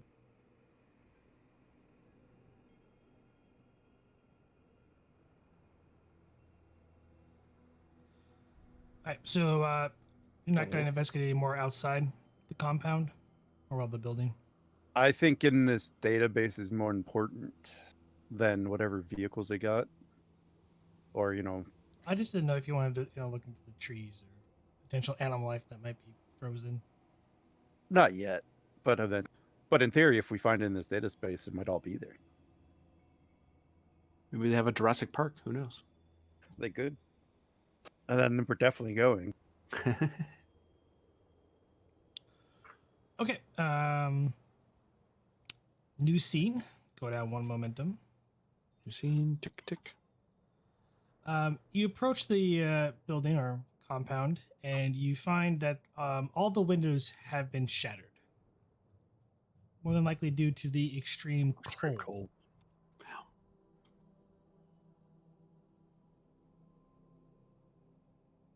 We're not protected by the elements in here.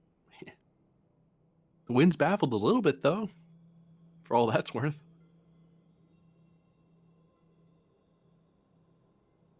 And I'll nod to Vari to start scanning for computer terminals or data access point.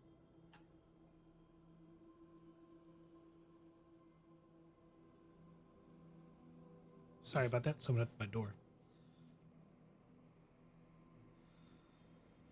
Popular tonight. Yeah, I know. As you enter the compound, you find that there are several other workers in various clothing or individuals. Some you might presume to be either scientists or just general people. Appears to be some sort of reception desk as you walk deeper through the main lobby.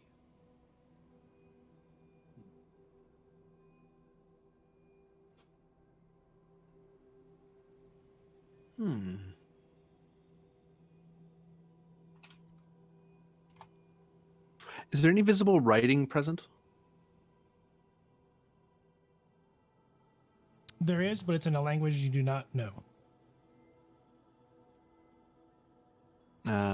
Lenara is going to give a scan of them and then upload that to the ship to hopefully get the translator crunching away at it.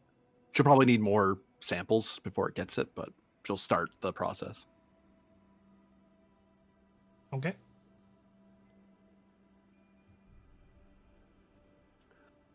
Well, it's a new language there, Lieutenant. Tricorder doesn't know what I'm looking at. Nothing?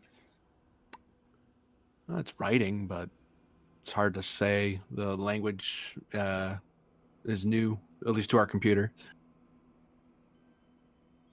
But if we get more writing into the database, the computer should be able to make sense of it. But a directions to the nearest bathroom or announcement that we happen to be in the lounge and can save 55 credits on the latest isn't going to be enough. At least I hope not. That'd be somewhat disappointing. Well, think of it this way, Vezia. This is the opportunity for you to figure out a whole new. You've been dying for this opportunity.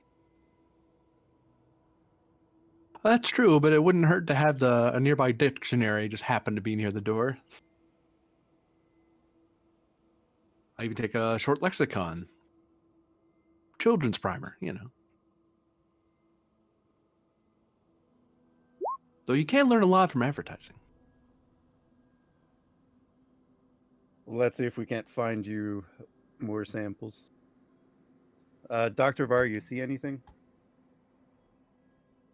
As I'm pretty sure all of us are running scans all the.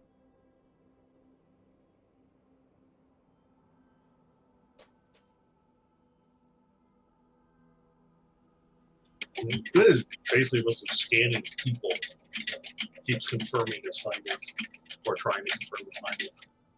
Every individual you scan, there's some variations in their DNA, but for the most part, they all read the same in terms like they're still alive, but their life signs are very faint. Like their metabolism is operating so slowly that it's practically almost they're like frozen. Like they maybe age only like extremely slightly. But yes, they're all the same species.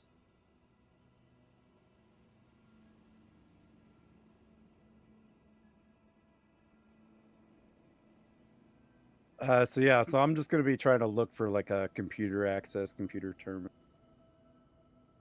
Probably try to determine where this power source is too.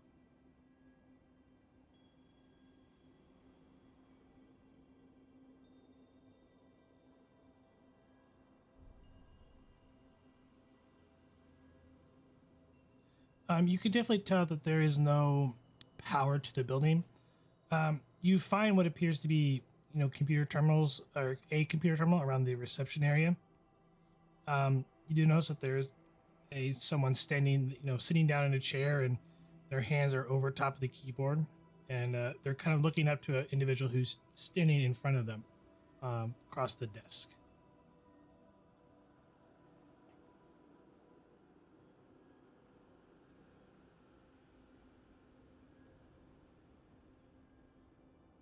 Maybe not that one.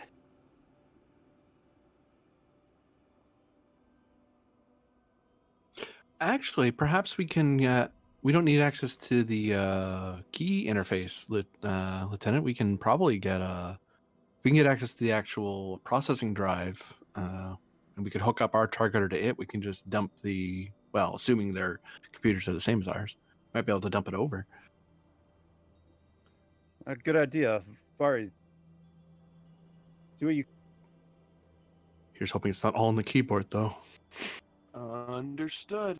Try and get to the main storage component. And do your best to not interrupt them. Yeah. I mean, Demolition Man comes to mind here, but I just picture like you missing, hitting their arm, it just breaks off. Oh man, we definitely had the right conversation for this earlier. Give me insight plus engineering difficulty 2.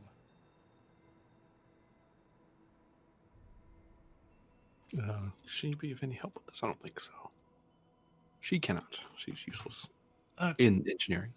Really, I'm just ensuring his activation. Yeah, that too. I Oh, will that's right. take a momentum. Doctor, to answer your question, as you're looking around, they all seem to be doing various tasks. It even seems to be one person you might look over is getting water from a fountain. Another person is sitting down and reading. Other individuals seem like they're walking to or from somewhere. Just they were at the time of this, whatever happened, they were doing, having their normal routine.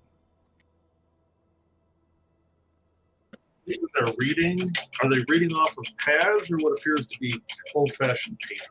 paper. Any pictures?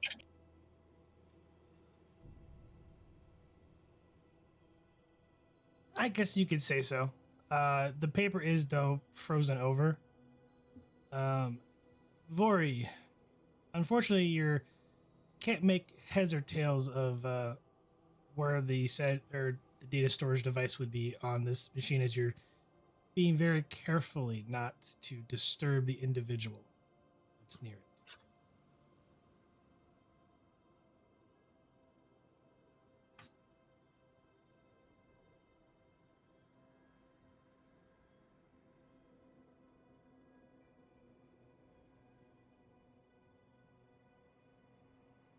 There doesn't appear to be an easy way to do this, Lieutenant. Well, this is a large building. I'm sure we could find a computer terminal that is not occupied. Understandable. Fairly possible they might even work off of a central processing core if they're like Earth. So they might be Possibly distributed, decentralized. Possibly a server room like our ship's computer core. Mm-hmm. Yeah, there's so many unanswered questions.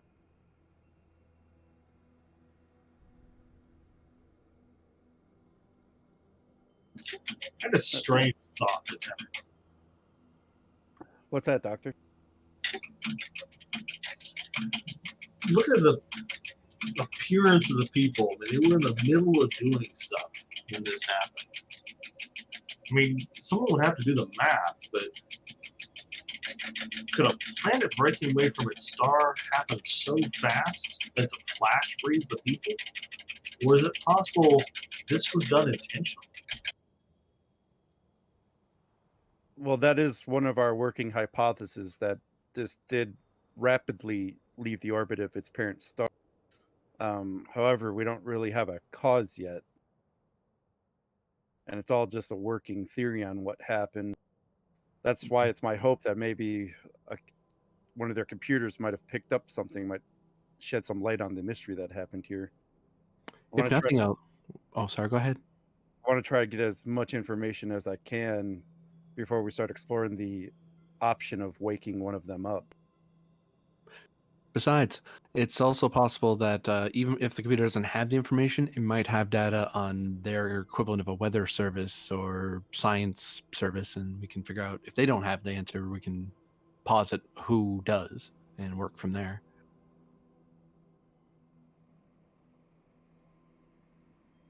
I mean, theoretically, you can purposely fling a planet out of orbit. It's just so energy consuming, most people wouldn't bother. So, my bet is on some sort of cataclysm, but shrug. Who knows? Space is strange. And GM, what did you say about the power thing? Was it not in this building? Oh, the energy source is in this area, potentially this building.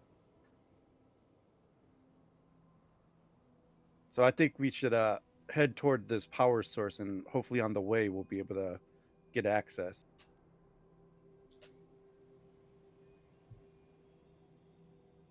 Well, crewman, that sounds like something you're better at than us, finding energy sources. For this task to sort of navigate towards the energy source, this is going to be a reason plus con difficulty 2. As you Sorry, that was a joke, crewman. Difficulty 2, you say? yes. I use meant. I don't ever reroll, so we might have to spend here. Yeah, it's up to you. Yeah, we'll spend squash it. I think walking through an icing building with a with a complication is bad.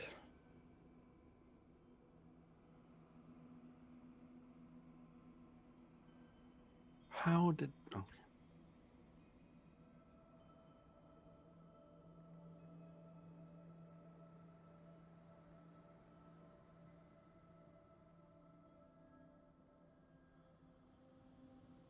They probably just seem invest in whatever they're doing. Some of them happy, some of them laughing, some angry. It seems like they're just having a normal day, frozen in time. It has a feeling of Pompeii. Yeah.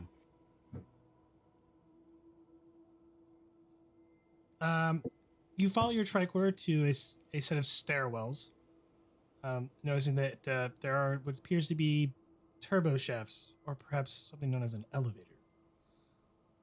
But mechanics probably do not work, given the current state of things. Yeah, I mean, we'd probably use a stairwell anyway. Yeah. Compromised building like this, yeah, the elevators are not the option. Doctor, you don't really sense anything. It's almost like everyone's in it. You don't literally sense any emotions or anything like that from them. That's good. That means they're not awake. Probably induced coma from an incredible cold.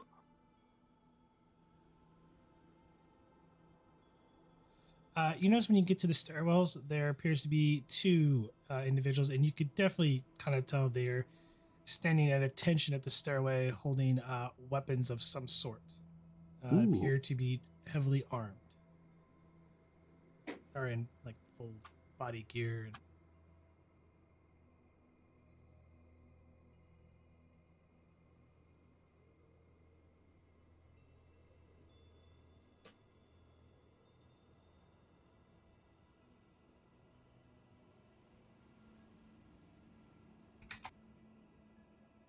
Well, this looks promising.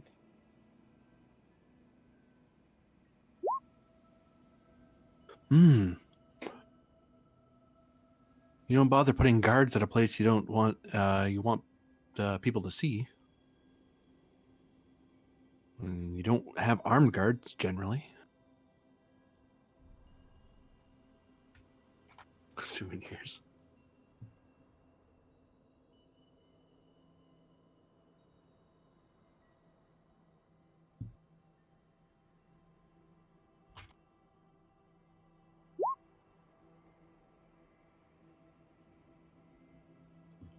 Well, Fogle you to look. Fogle to Tenshi.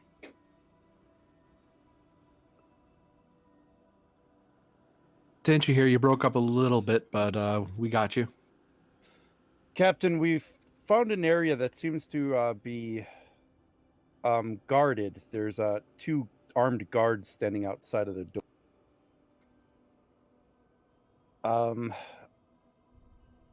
I do want to bring up that this could be seen as a violation of the Prime Directive.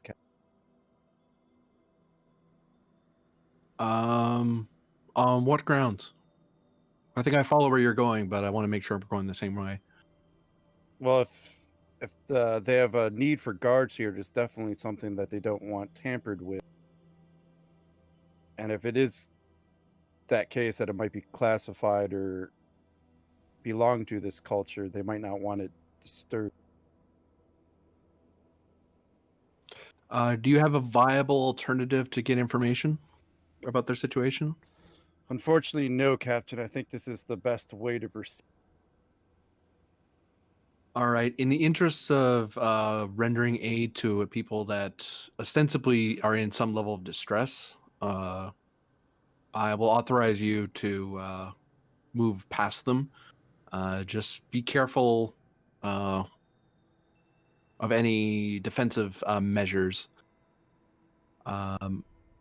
And actually, to effect, I'm actually thinking of sending down, if you're going into a secure area, I'm thinking of sending down a security detail with you to help disarm any possible explosive material or identify weaponry.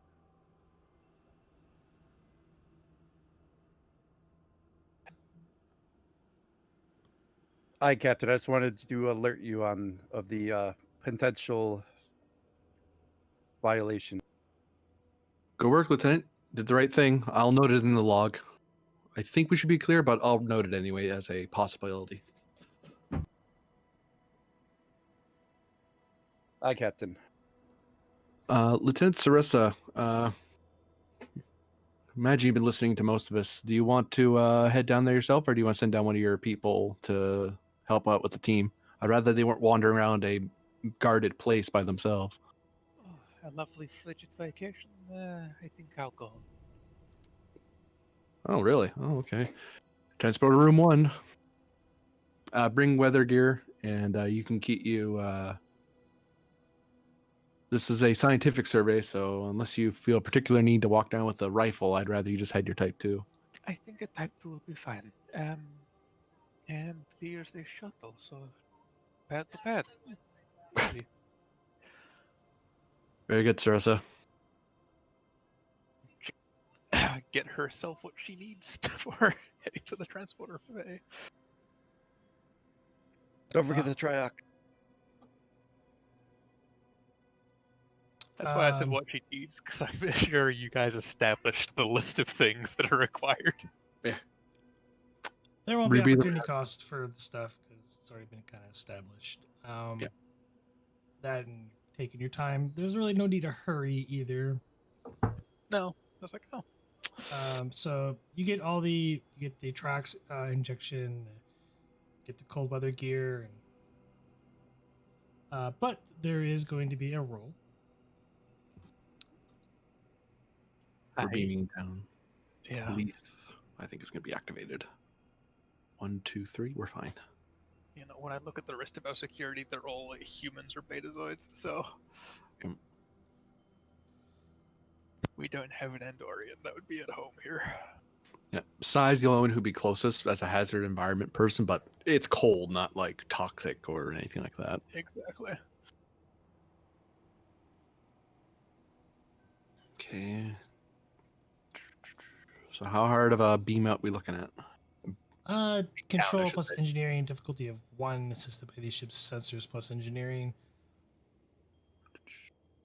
I'll give you a threat just to activate bold for Mr. Leaf.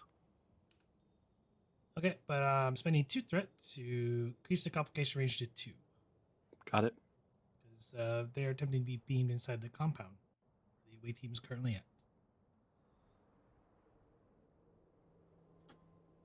Plus the ships, sensors, engineering, diff comp 2. Bang.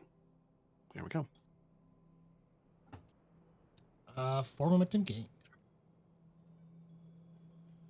Very nice.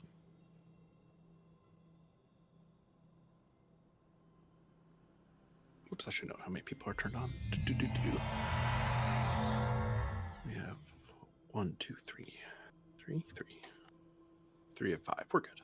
And Cersei, you beam down with the rest of the away team, only to find when you beam down, you're staring at someone who's frozen, holding a drink of some sort and appears to be some sort of device in their hand. Looking down at it. Probably earns a little gasp of surprise, kind of a, oh, that's unexpected. Right, yes. Don't worry, Lieutenant. They're not going anywhere. No. That's mildly concerning. Hey, Sarah, I got a report for you on those rifles. Oh, yes, let's see that. Of course, Lieutenant. She looks between Vogel and Sarissa and kind of backs away, so she's talking to both of them. Looks to be the rifles are chemical-based projectiles. Interesting for a civilization of this tech level. I would think that they would be using energy weapons by this point, but not everyone uses them. Huh. Well, we don't have much about their technology yet, but they are still using pen and paper recording methods. Hmm. Well, that's it. If it was just the weaponry, I would say maybe they've not had much experience at war as a people. So, no need to really put much thought into it. But if it's paper, too.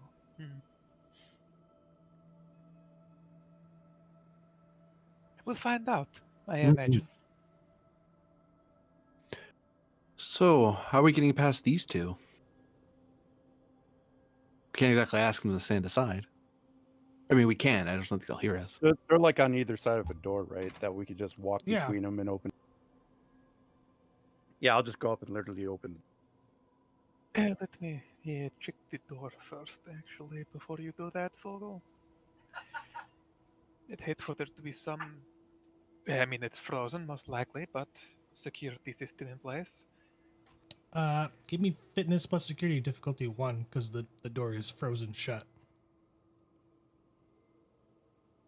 It's probably a good thing I'm doing that, not you, Vogel. Very much so. Fitness security, okay. We do have a momentum. Oops, at that's the least. wrong message. So, Nope. Cautious security, athletics as a focus.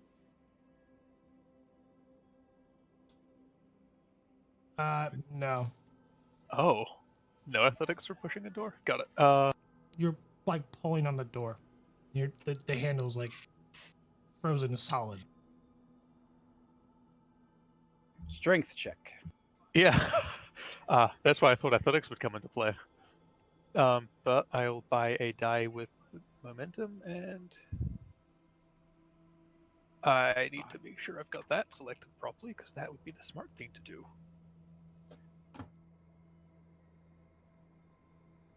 There we go.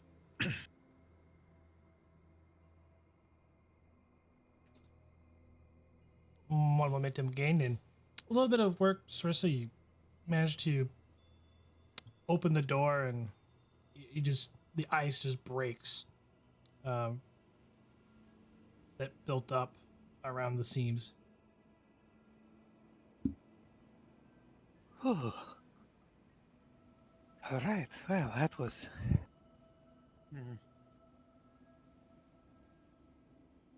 I wonder if every door inside the facility will be the same.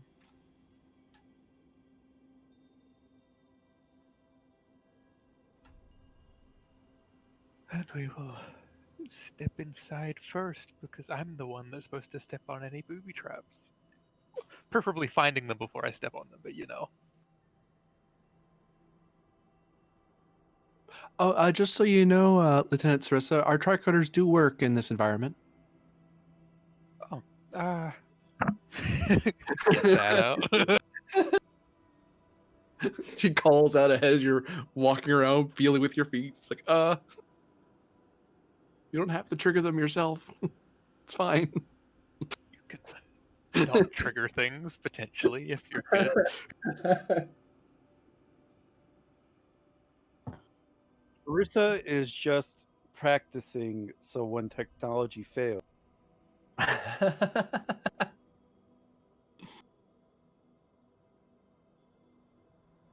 When you're in a survival situation, your technology is no longer working. But our technology does work. So we should use it, right? Shh. Did you guys hear that? Hear what? Could have swore I heard someone talking. Ear twitching. Looking around. No, I did not hear any unusual or unexpected voices. Perhaps it was an echo. Yeah, I'm probably gonna do the same thing and look at my tricorder scans. You detect nothing on your tricorders for any audio signatures. Checking low band, checking high band. Lieutenant Vogel, I'm not seeing anything. Or hearing anything. The tricorder's not. You get what I mean. Could have swore I heard something.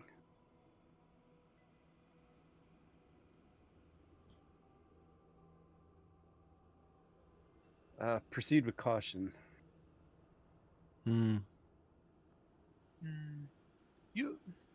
I mean, I hate to say it like that, but you've heard things before that others have not. Right, Vogel? Yes, but I don't have that ability anymore. Right. Well, theoretically, everyone does to a certain degree. scan in advance to make sure I'm not stepping on anything. Let's Or not go walking it. down that road again.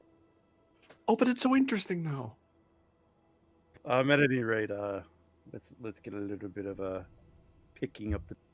Yeah. All right. I feel we've been at that story for like 20 minutes. So It's a very yes, interesting door. I need everyone to make Control Con difficulty 1 to walk down the stairway because it is very slippery.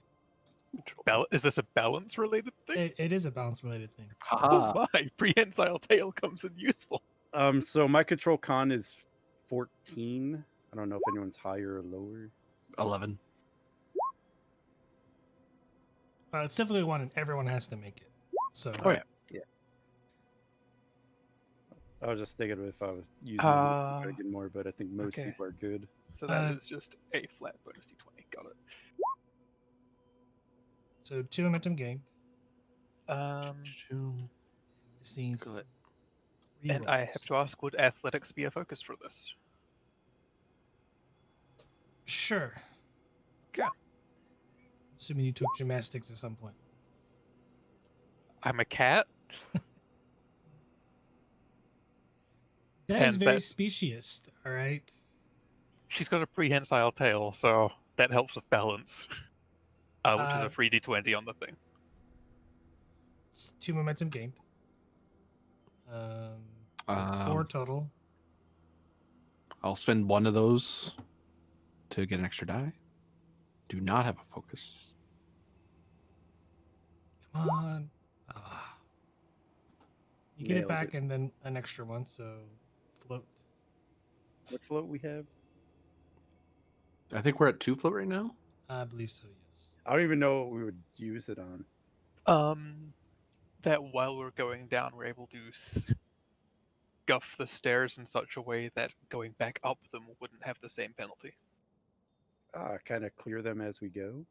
It's more or less like, Stomping to. yeah, it's like breaking it so it's not as slippery. So if we have to go back up it, we don't have to worry about slipping. Yeah, Would that be an appropriate advantage for this? Heck, that's the thing I I do like in real it life. at the gym. Yeah, that's the thing I do Sure. in real life too. Stomp really heavily on the stairs, breaking the ice.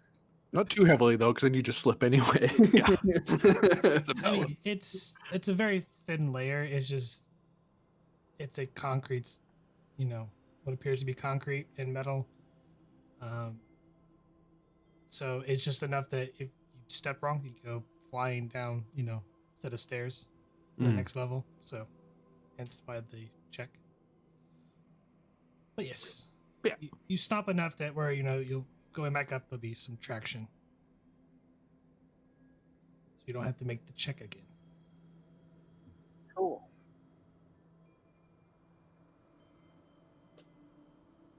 Continue we shall, I guess, with Sarissa in the lead. With that scanner out to be careful of if there is any measures that might still be active, or not even active, they could just be sitting there and it's like, they're frozen and now more dangerous actually. Tripwires, land mines, or anti-personnel, tech, gas, or stuff that's leaking. There's all kinds of nasty All things. kinds of things that could be potential, yeah. Portals to the Underdark, whatever. You go down several flights of steps. You're actually not going up in the building, even though it goes up 10 stories. You're actually going down further and further, and you come across essentially a hallway as you open the next door. Not as badly frozen, and it is extremely dark, especially going down the stairwell. So I'm taking for granted you guys you have beacons on you that you're able to produce some sort of light. As you come out of the stairwell, you don't see any guards, but you do, as you peer the light, you see not as many people, but you do see individuals that appear to be walking, either carrying some sort of files or briefcases with them. Appears to be wearing lab coats of some sort.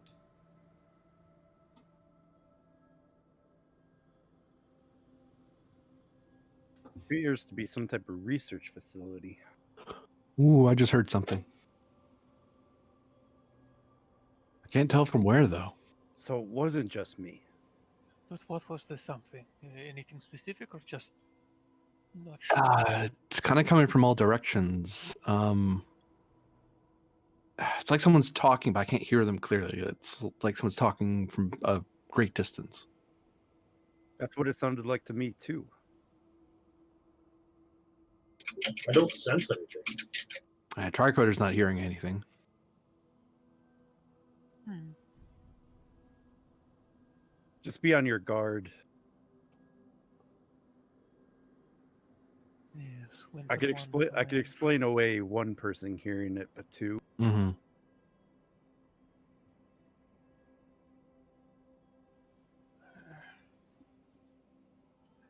The research lab armed guard. This will be interesting. Sarah, I'm gonna try to reconfigure my tricorder a bit. Do you mind doing the standard scans for now? I'm gonna try to see if I can pick up the next time something comes at us again, or if anyone hears something has to be interacting with us on some level. Sure. Or maybe one of them thawed out recently. What a horrifying prospect that might be.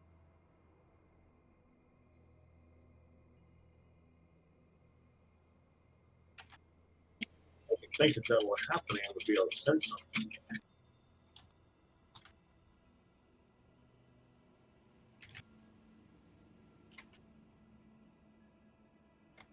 Yeah, so I'll just continue running the active. So you're essentially trying to follow the energy signature. Yep. Yeah, I'm pretty sure I'm doing that. Probably very looking for potential computer terminals to interface with. Sarissa's just checking around to make sure there's no potential security threats to the way to. Whoops. And then of course the doctor's probably doing his checking for life signs and everyone he passed.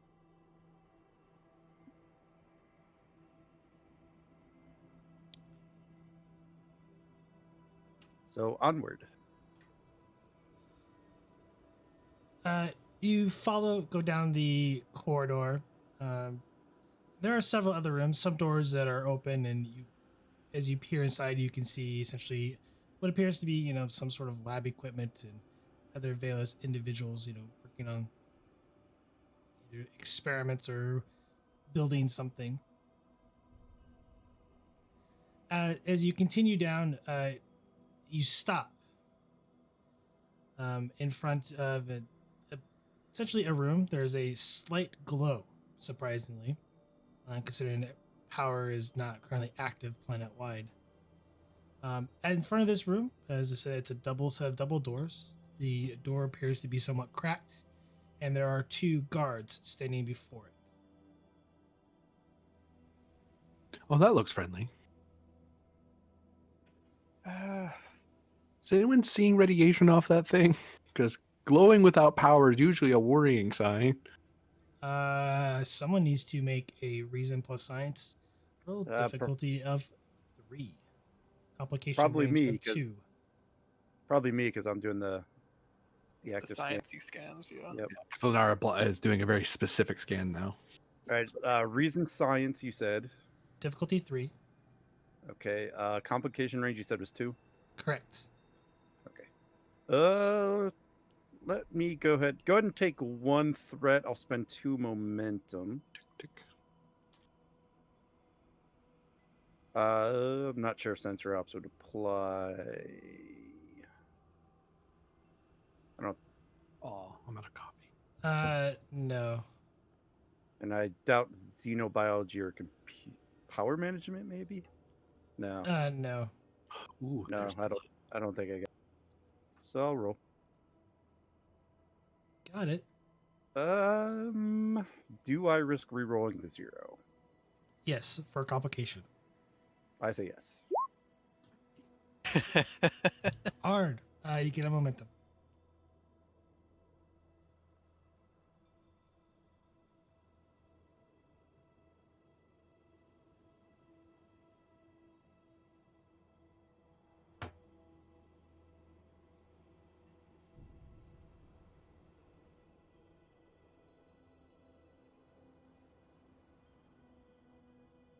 Oh no. Vogel to Tenshi. Captain here, go ahead. Captain, I need to start scanning for chronotons.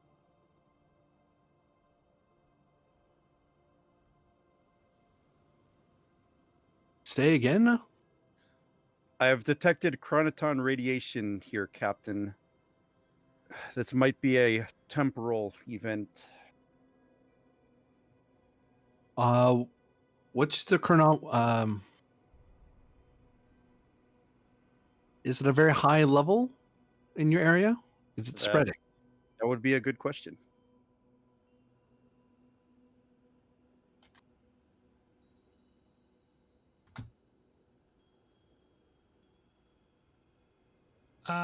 It is fairly high, but cross-line radiation is not really harmful to humanoids in general. Yeah, I'm more or It- less thinking of the time. Yes.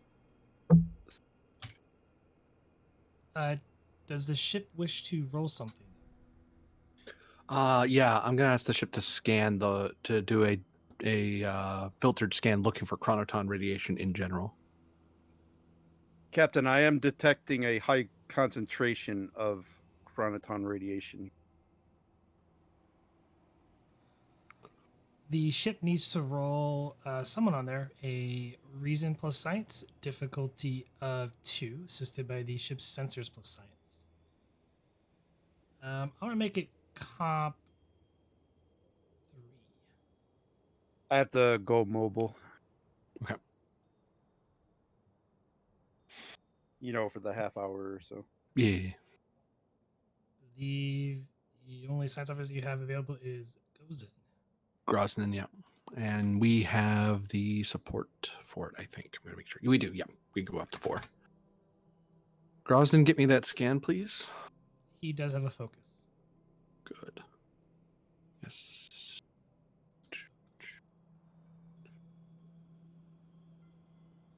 It's a good thing I left them on the ship then. Yeah. And actually, I'll write down that I used them right now, just so I don't forget. Come on, I can't type there.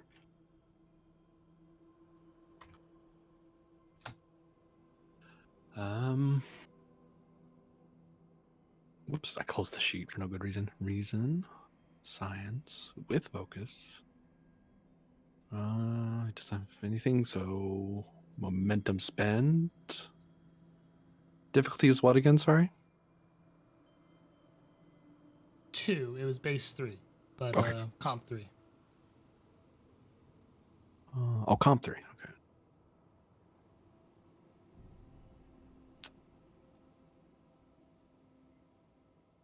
Yeah.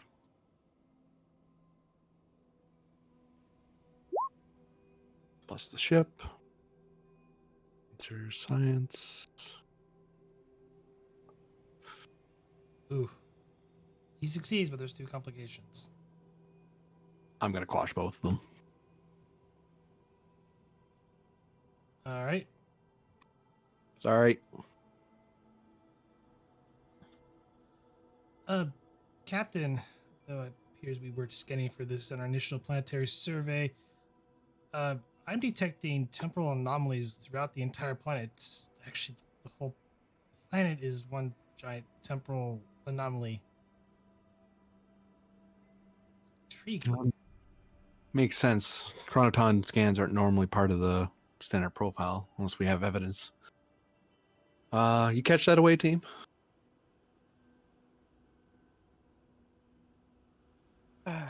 Yes, Captain. Yes, Captain. That could explain some of the events we're experiencing down here. Both myself and Ensign Lyara heard voices earlier, but we could not find a source. And Lenara speaks up. Yeah, Captain, and actually Vogel, I just heard them again. I tried to Tricoder's looking for sonic activity, but it's not seeing anything. Although if time travel's on the table, then maybe I'm hearing voices from another shift in time, another level? Speculation, but whatever this is. If it's a time anomalies, it might be going back and forth between to a point in time where perhaps this catastrophe did not happen.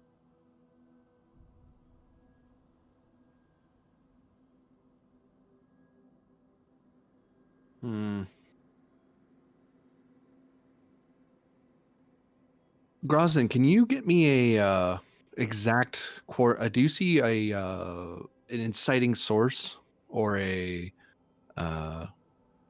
primary chronoton radiation source? It'd be high resolution sensor for the question. So, While they're doing that on the ship, I'm gonna ask the doctor to scan the people for this chronoton radiation as well. I just had a thought.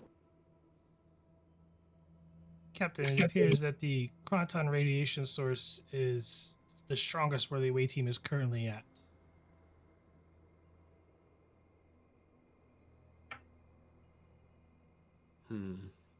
Here's whatever the source for these temporal anomalies, they're currently at it.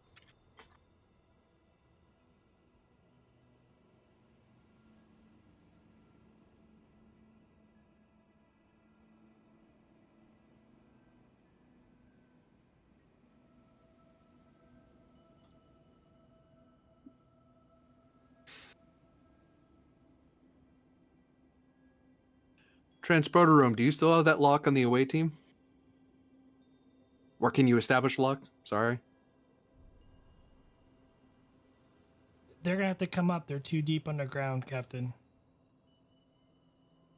How far up? I would say surface level, sir. Here.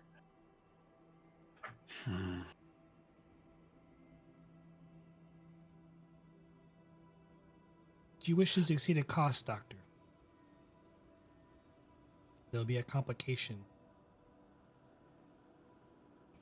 I'm probably better, yeah. You scan the guard that's nearby. It's standing at the door, and you detect essentially the individual is cocooned in some sort of temporal anomaly.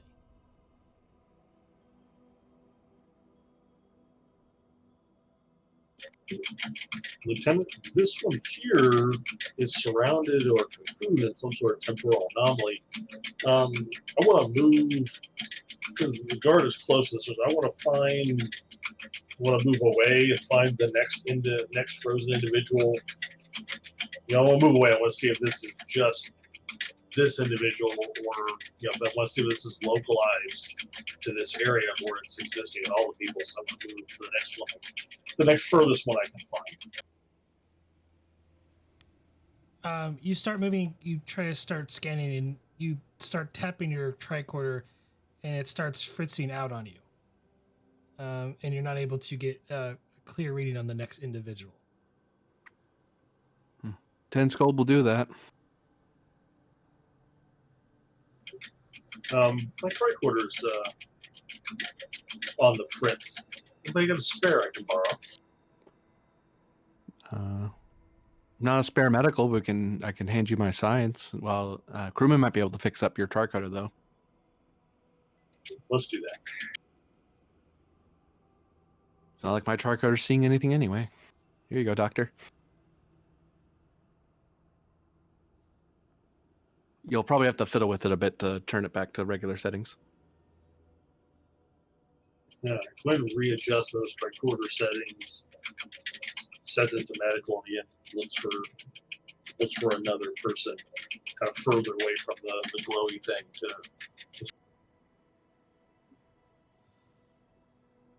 You take the tricorder and you set it to the appropriate settings, and you begin scanning the other individual, and the results are similar to what you on the other individual that you scanned. Are the chronoton, you said similar, are the chronoton readings less or the same? It's Slightly less, but it appears he's surrounded. This individual is surrounded in a temporal cocoon of some sort. How far from the first person I tested was the second? I mean, they were like a meter apart from each other. Can I find a frozen person further away, like 10 plus meters away?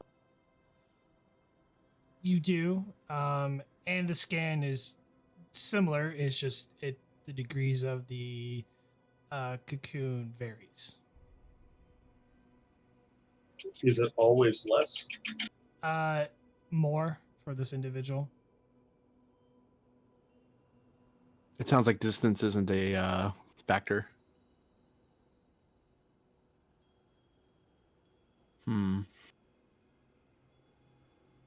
Tenshi to away team, do you believe you're still able to continue your examination?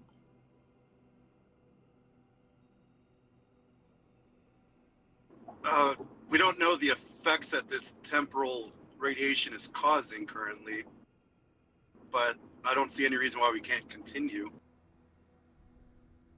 All right. Be advised that if you want to beam out evacuation, we can't get to you till you're on the surface again. The only way we'd be able to fix that is if we somehow brought down transport enhancers. But given how cold it is down there, I don't know how long they'd last. Understood, Captain. With your permission, I would like to continue, see if I can't figure out what's going on here. Be careful, Vogel. Aye, Captain.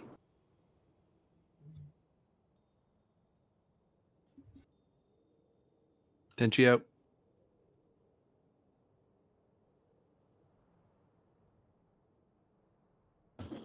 Is it possible to see in through this crack in the door? I mean, it's partially open. What do we see in there? There is a sort of blue glow. It's definitely a room of, as you peer inside, you might make out like a person, or maybe a console, but for the most part, it's hard to see without fully stepping into the room.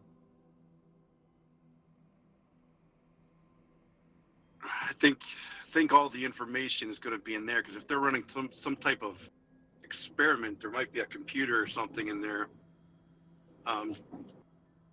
with all their research notes and ideas and hypotheses.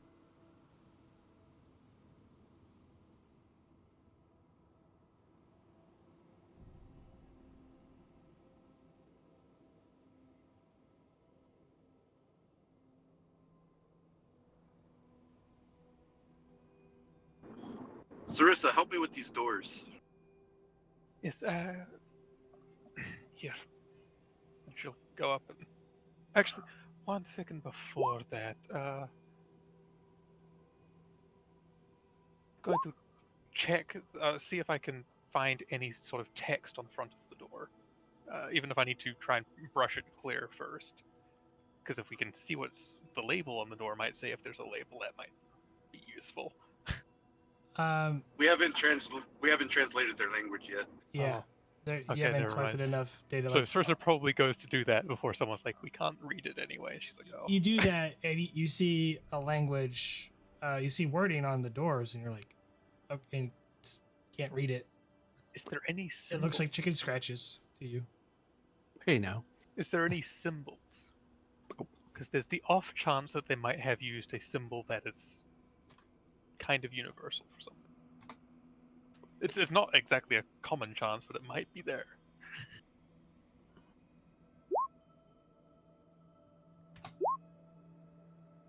My God, Captain. There is a symbol, but it's none that you would recognize.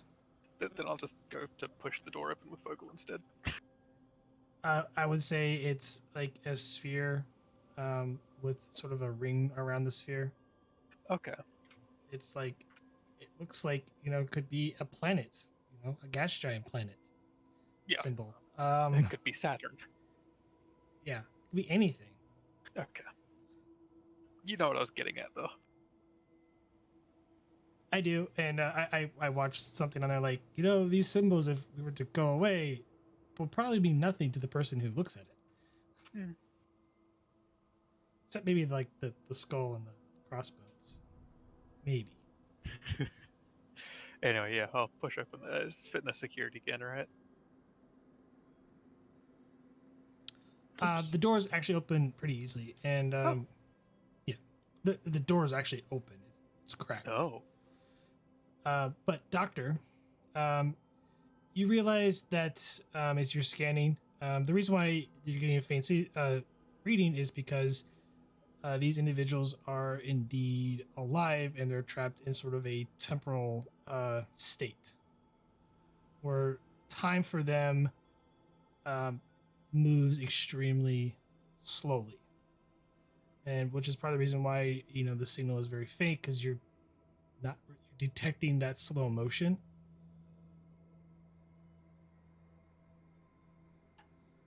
As for the reason why everything is frosted over is because how cold the planet is. The frost has accumulated on the outer portion of their bodies, essentially, through the eons that this planet has been adrift in space. Oh. Is it possible it's a combination of the freezing and the temporal thing that's actually permitting them to survive whatever it happens? What if they were experimenting with temporal mechanics? And if they moved themselves in time, then a planet would stop moving. Or it would move in the wrong space. It'd be not lined up with its sun, and then it would just tumble. But then they freeze themselves in time. So the star stayed in place, and when the planet stayed in place while the star moved on? Yeah, everything's in motion. Everything moves. That's why temporal mechanics is so dangerous. It's not when you go. It's not just when. It's where. You time traveled the wrong time. The planet's not where you wanted it to be. You also, you end up in a bit of space 100 minutes from now, 100 years from now, and the planet's not going to be in the right spot. I mean, I And never they heard of it done on a freeze. planetary scale, but We estimate that this happened at least millions of years ago. The universe is still expanding. So if the planet did become anchored in this location, then it's left out in the middle of nowhere, and you just freeze almost instantly. But wouldn't and its freezing parent system keeps moving. wouldn't freezing in that manner kill a person? If it's fast enough, it's like a cryo state. The problem is if they're brought into a heat again, they'll mush. Freezing someone's easy. Unfreezing them's the hard part. But I Right. don't think that they're being kept alive because they're frozen. I think they're being kept alive because they're stuck in time. Right. That explains, because millions of years is a long time someone would be cryo-frozen. Temporal freeze, well, you just kind of, time never moves forward for you, so you just stay there and you accumulate frost like some forgotten statue. That is a disturbing Exactly. thought. So they're not frozen from the frost. They're frozen in time. Question is, why isn't it affecting us? We're post-event? That's just immediate thought. I don't know anything to do with it. Doctor, scan us for these chronoton radiation. Good idea. Don't begin making those scans. Because I think that will determine if we GTFO or not. Yeah, really. It's like, are we slowly, temporally freezing?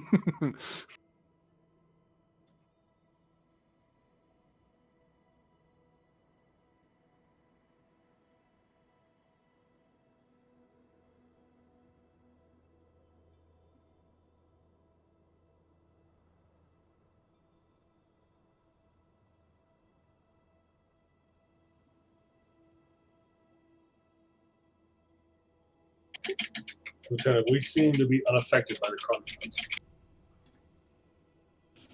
Well, that's good news.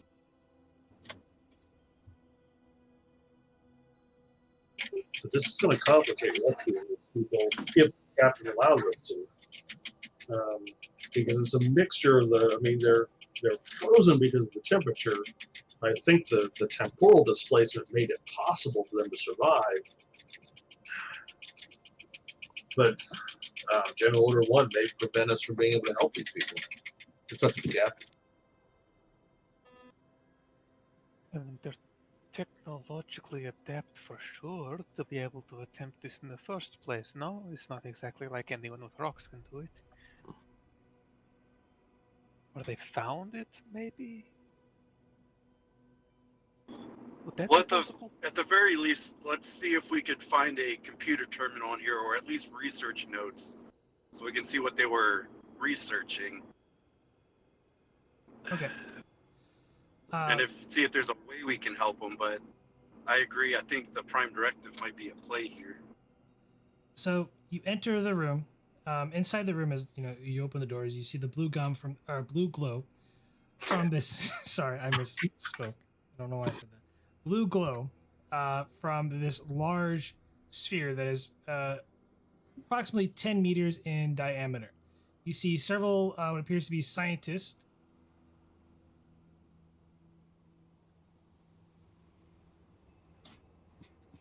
Several scientists working around the sphere.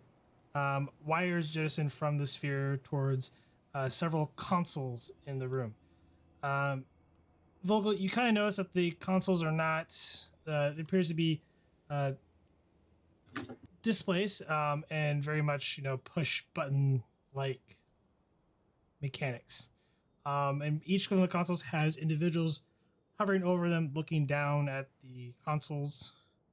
And one actually seems to be interactively working at it, but in a frozen state. Says, yeah, let's see if we could pull their language out of here. Maybe it'll be enough to finally get an algorithm in place. Hmm.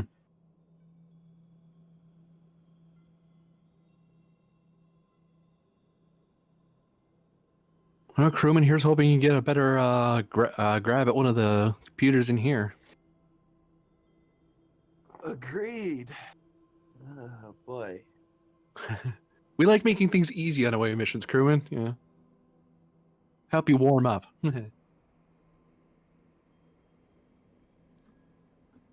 Give me control engineering difficulty of 2, complication range of 3. Okay. I'm going to take a momentum.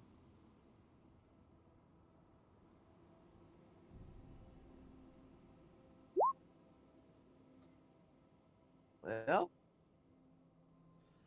You managed to take your tricorder and your engineering kit and interface into one of essentially what appears to be some sort of recording device that's integrated into their computer system. It is very crude, given the fact that they appear to be using almost magnetic tapes to record their data. Unfortunately, due to the cold and other, I should say, time, these tapes have all but been essentially erased.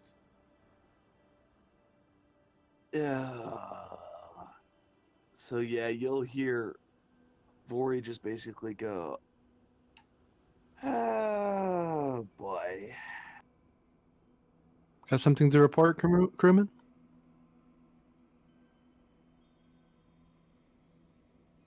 Yeah. There's no data on these. Apparently,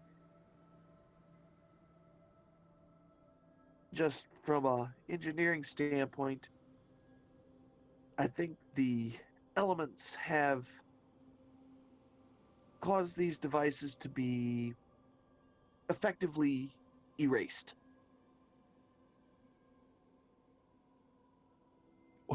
What sort of data storage are they using? Isolinear would hold it. Biogel even the old Connie tapes.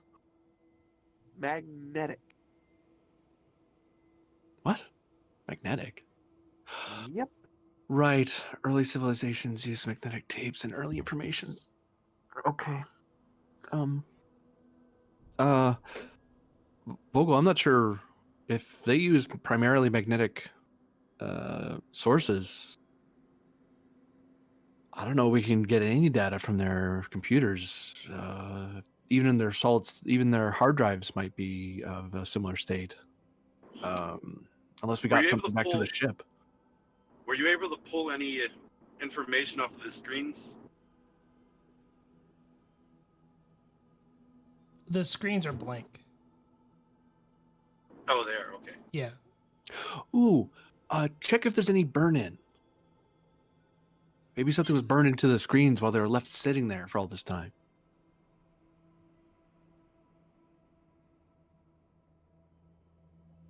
Unless they're advanced enough screens, at which point that isn't an issue anymore. Yeah, that would be a weird mix of technology, though, no? It's a good idea. I thought so. That would be insight plus engineering or science difficulty 2.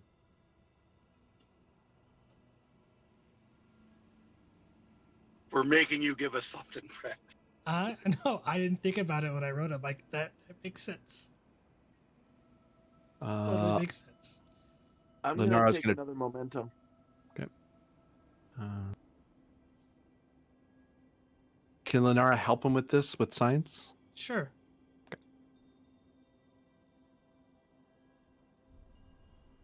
I believe you're currently at 1 momentum.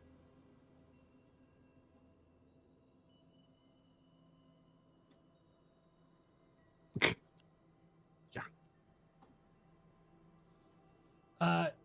On several of all the these computer screens, there does appear to be some burn-in. It is extremely faint. You had to shine your beacon in a certain way to kind of get a glimpse of what was on the screen. But on the various different screens, it appears to be sort of readouts or monitoring of potentially the device, energy levels. A lot of the numbers, or what you think is numbers, you're not sure, and even the wording is in a strange language. Let's try to get scans of as many screens as we can. Maybe between what's upstairs and what's down here, the computer can take a guess at what we're looking at. Because otherwise, I'm just guessing what these screens say. They could be playing cards on these things for all I can tell. It appears they're playing Pac-Man. Yeah. The other guy's playing asteroids. This guy's playing Defender. True scientists. True scientists. They can multitask. Can we examine from the scientific equipment a better idea of what they were doing and what they were working on? Reason plus science difficulty 2.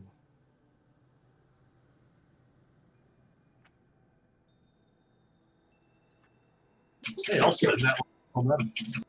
Okay. Pardon me. God, there. That's why Clint's not the science officer.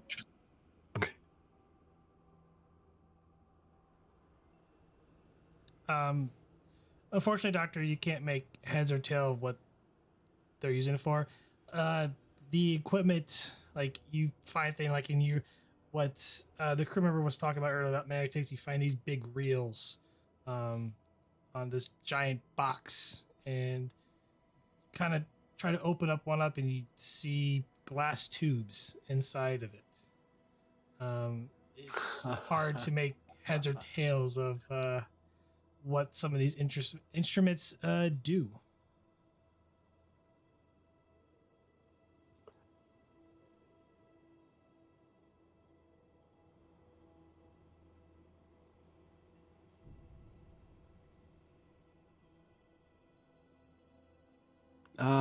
Could someone scan these screens, please? All I have is the torch.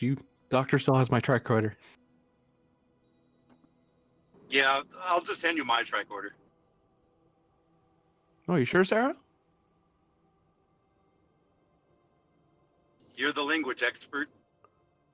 Well, I mean, I took a few classes and aced all the tests. So I'm not sure I'm an expert or anything. If you're opposed to taking Like, another scientist, you can have mine. I'm hardly using it right now. No, yours keeps us from being blown up. I'm happy with mine, thanks. So do Thanks, my though, feet. Lieutenant. I much appreciate it.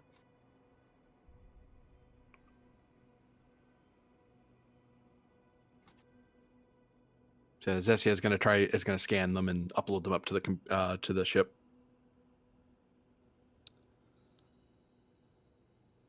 Unfortunately, it's just not enough.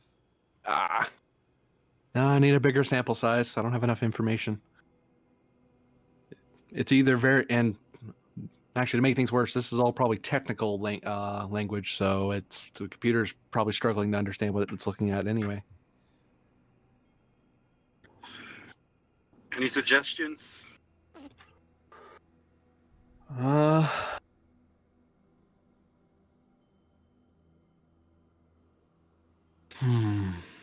We can't get at the tapes. We can't read the language. We don't understand the tech around us, because honestly, this just looks like...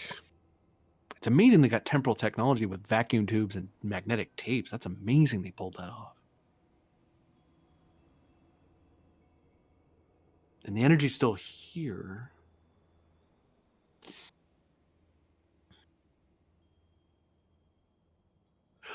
Maybe if we... I don't know if we can move any of it. Is there any... Look around for any books or written material, pamphlets, anything. I need something to translate what I'm looking at. Unless, crewman, you happen to be familiar with xenotechnological early information age computing, and you can identify what these computers actually do beyond store and computate. Hey, I just got back home, so I'm going to be AFK for like 5 minutes. Okay. The crewman is going to look at you and go, say what? Don't worry about it, crewman. Find something that has writing in it. Alright, well, I'll help with that as well. The Finding information, something, and go that. you start kind of going through the room to find variable materials, and as you're picking up objects, papers that appear to have writing on it, and you pick it up and they're all frozen shut, and you try to open and they just shatters on some of these. Yeah. Okay. No opening. Got Alright. it. Try scanning them in place. Tricoders might be able to detect some of the scribing in the middle. Hopefully their presses you actually press down hard enough to leave an impression for the tricoder to detect. It's a long shot since it's all frozen, but Or they better than might what we're be doing.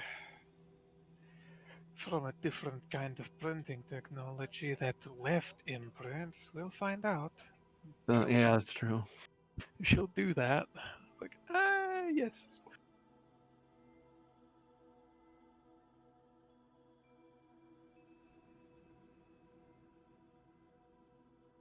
Because if they have some kind of mechanical printing to make these books, then that might be a thing. It'd be so hard to detect because they'd be cold. The structure would be screwed with by the cold. But hopefully, time froze them in place, and we're gonna be okay. It's a bunch of. It shouldn't, but it might.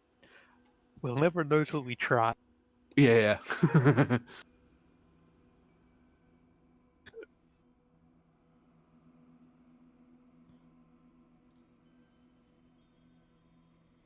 Give me insight plus science difficulty 2 for anyone. Science. I'm looking at 14. Insight science. You don't want Sarissa to do that. It's a 10. She is not scientifically inclined.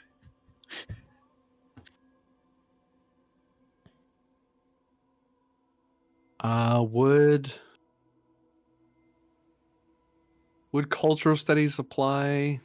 Arguably, this is more archaeological, but as opposed to cultural. It would be archaeological. Yeah.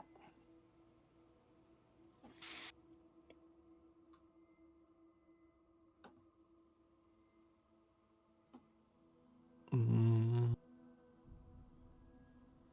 God. She has no resources.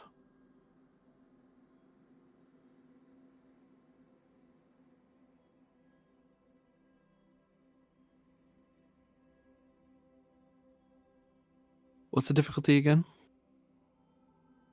2, because you're creating an advantage.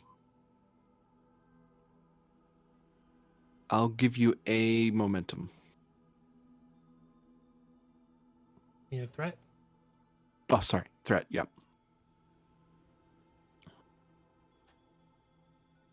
And could I scare somebody into assisting me? Or scare up, I should say. You don't want Sarissa unless no one else is here to do it. In which case, sure, I can have Sarissa assist you. It's a flat 50% chance. It's I another got a little die. better. I got a little better than that. The doctor can try it out. She'll take us, if possible, she'll take assistance from whoever, because try to up her chances. I'll allow 1 assist. Oh, wow. Yep. You gain a momentum. By far better. You notice over the corner it appears to be some sort of apparatus that has what appears like essentially letters on it of some sort. A fax machine. We just found a fax machine. It's small, rectangular in shape, probably size of a keyboard, and much thicker. There's A micro fax roll, machine. a roll on it with a frozen piece of paper nearby. Oh, computation machine, calculator. Yeah. Or a miniature printer. So she'll scan that in and upload it, trying to just trying to get as much as she can to feed the computer.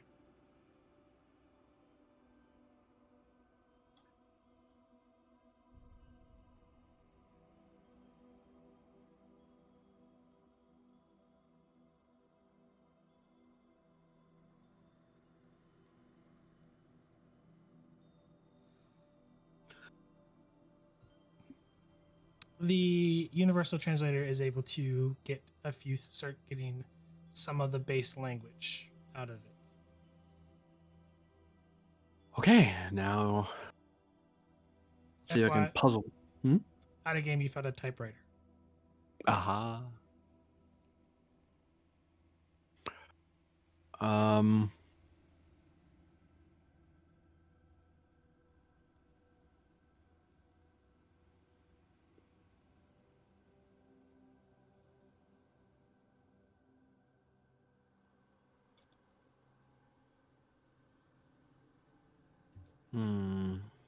Wonder if we should. You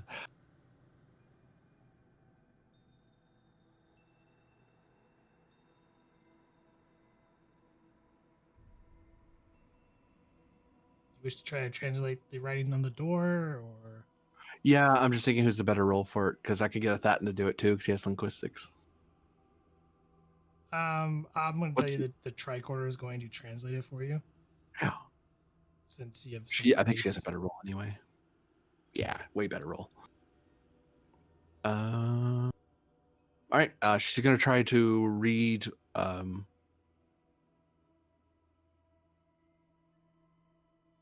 Let's try reading on the door first, just to make sure just to calibrate before I start worrying about more complex information. Control plus science, diff 2. Linguistics as a focus. Yes. 1 momentum.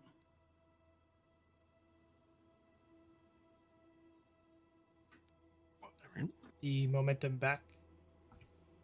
The tricorder universal translator starts spitting out various possibilities. One that keeps coming up on at least part of it is sphere, and then eventually comes to one he thinks fitting, and the writing you believe is represents Chronosphere Project.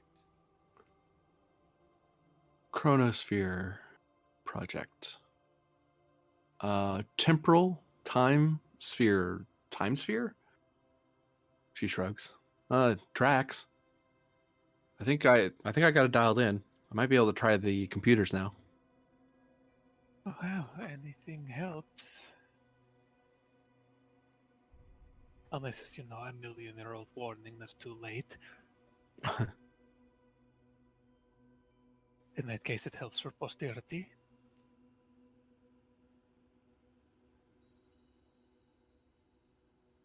Linara's going to try to read one of the screens. Figure out what it is they're looking at. Various energy levels on one of the screens, indicating some sort of power. One indicates antimatter. Literally says antimatter reaction. Crewman, could you come here for a second?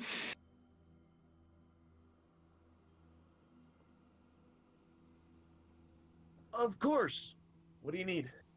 Okay, so correct me if I'm wrong, but I think that word there, that's antimatter, right?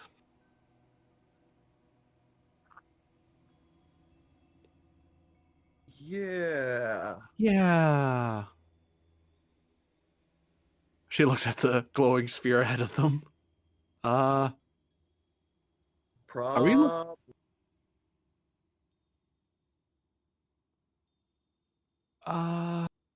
Crewman, could you verify if this thing is safe for antimatter containment? Yeah. Sure. Insight plus engineering difficulty of 1.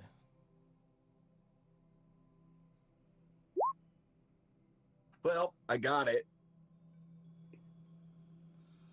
This device is not an appropriate device for antimatter storage. You believe this device is not even capable of producing antimatter. They accidentally created antimatter.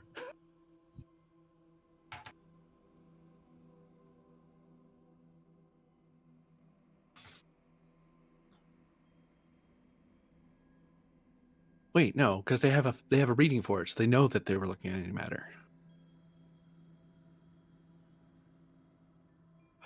According to the readings, how much antimatter are they interacting with? Is it like a very small lab amount, like the kind we have, where it's like a single molecule or a few molecules, or is it like a significant amount?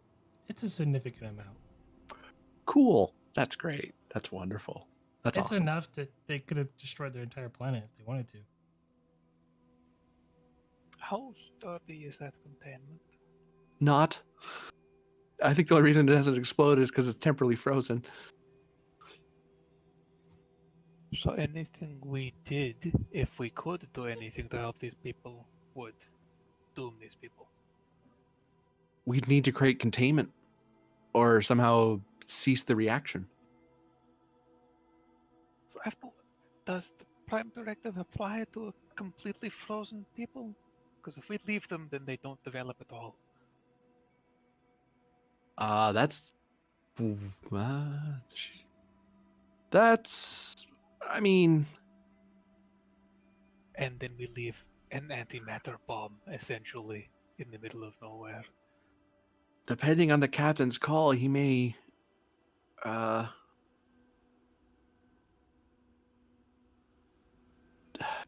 I think that might be worth asking the captain for. Yeah. Yeah, definitely.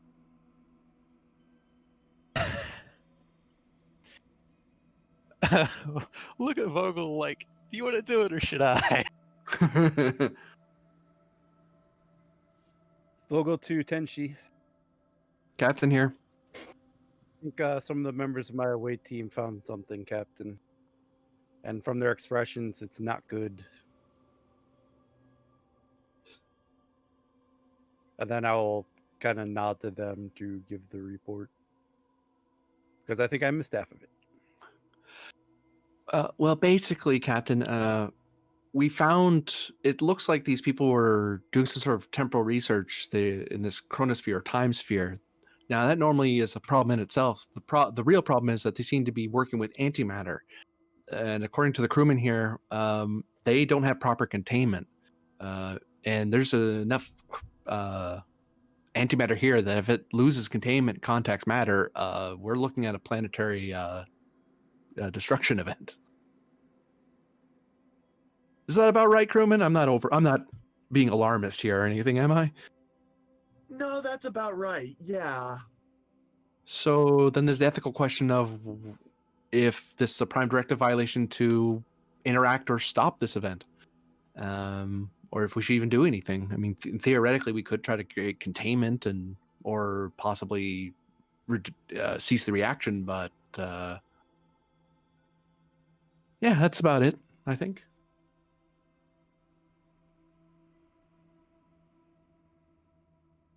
This is you talking to yourself. Yeah.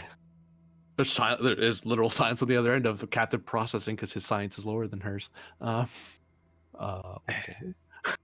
A more practical note would be if we do just leave this, it would be an antimatter bomb in simple terms in the middle of nowhere that someone else might stumble upon and not know what they're dealing with.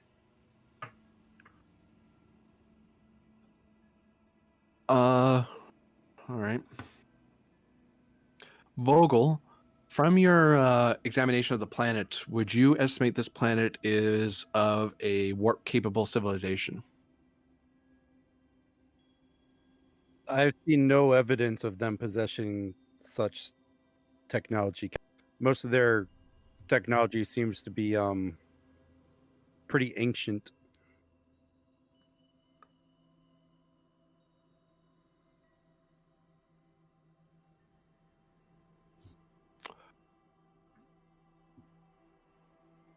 Lieutenant Grozin, give me a quick sweep. Look for any signs of warp-capable technological level, starports, subspace antennae, anything.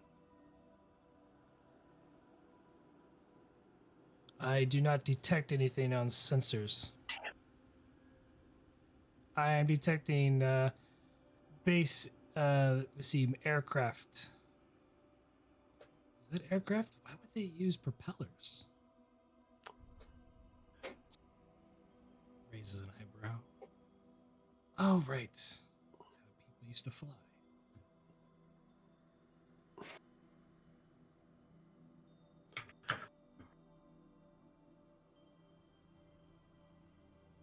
Sarissa, give me insight plus security, difficulty of 2. Oh boy, inside security. You would know for. Do I have a focus? Oh, I have investigation techniques, right? Okay, yep. I have investigative techniques, yeah. I'll take that. Yeah. We do indeed have a momentum, so I'll use that for cautious. okay. Nice. You get it back. Catch fish? Catch fish. Catch fish. 2 more additional momentum is gained. As you were helping earlier, you kind of noticed something over on the table. It's definitely frosted over, but it definitely appears similar as when they kind of like, hey, look for any relevant advanced technology. And you're just kind of like darting around, and you notice something strange over on the table. It's kind of gleaming. Go over to take a look at it, but I'm not stupid enough to just pick it up. You brush the frost off of it, and you pick it up. And as you examine it, it looks awfully familiar to you. A phaser? No, it is Ball of yarn? small arrowhead.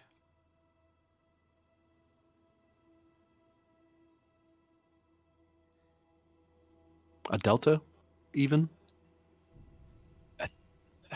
Is it a combat? It is a comm badge. It's one of. It's not one of ours.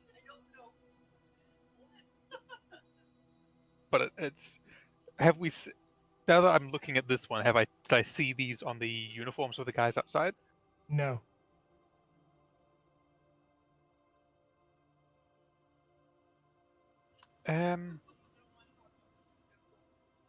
Lieutenant Vogel. What do you have? Unless I'm mistaken, this could be a communicator. Miniaturized, same as ours. Similar. I'm not the one taking it apart to look at it to see if the mechanics are the same. That's someone else, but you get the point. I'll give it a quick scan and see if it is indeed one of ours. You don't have to give it a quick scan. It's definitely one of yours. You actually turn it over, and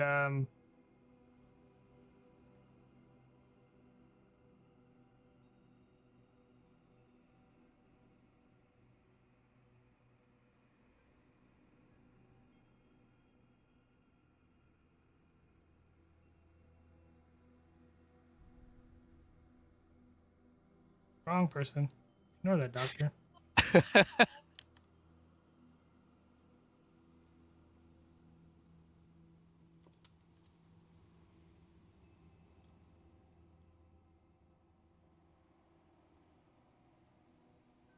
Well, Sid, since you said I turned it over, I will hold up the comm badge and just stare at Zezia.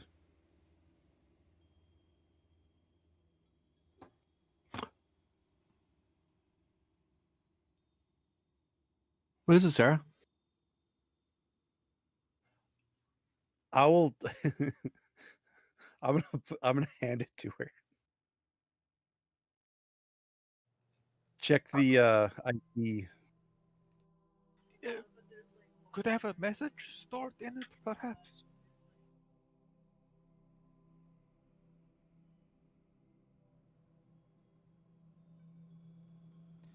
You examine your comm badge. It is definitely your comm badge. It has your serial number and your name and rank on it on the backside, like all comm badges do. Does not appear to be functional.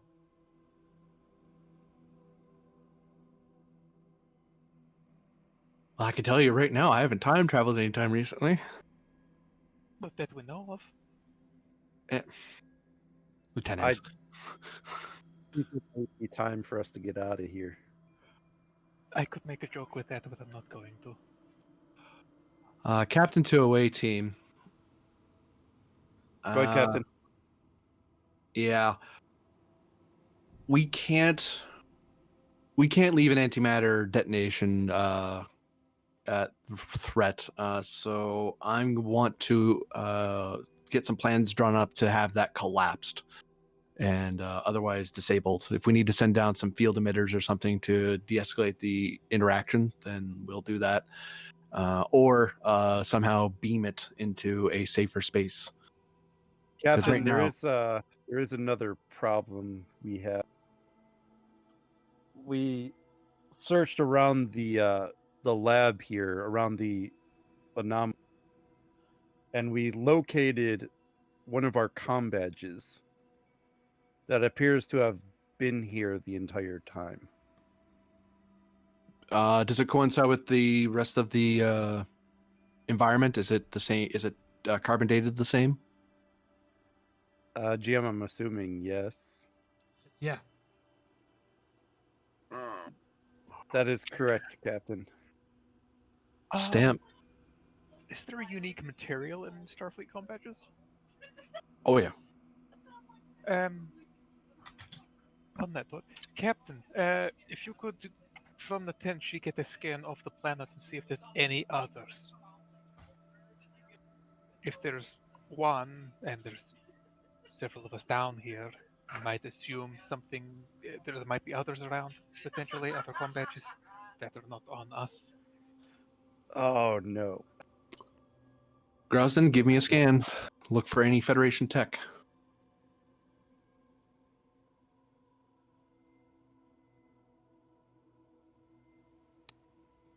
I'm unable to locate any Federation tech on the surface of the planet, Captain.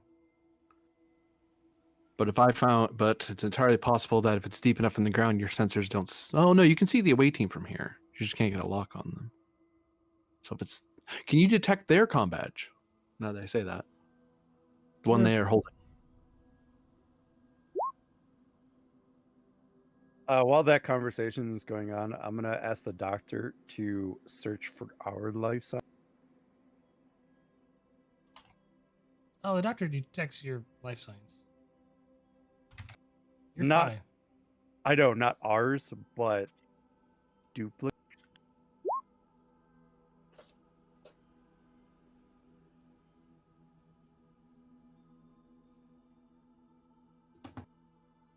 You want me to scan for what? You're not able to detect duplicate life signs within your area. It was just a hunch I had. Are chronoton readings changed any?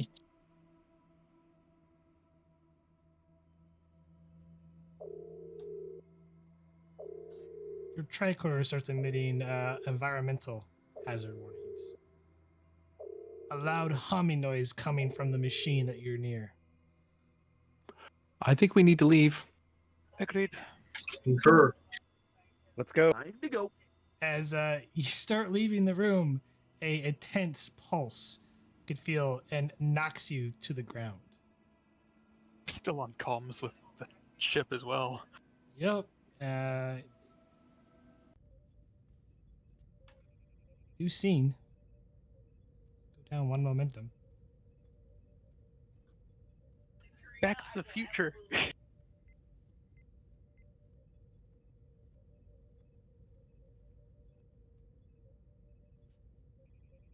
Anything in Lenara's file?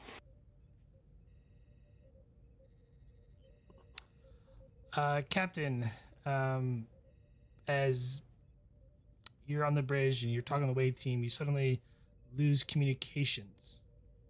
Rosin speaks like, Captain, unidentified temporal anomaly being initiated from the planet's surface. The away team? Is there anyone playing operations currently? These supporting characters? I probably could because it's technically mine.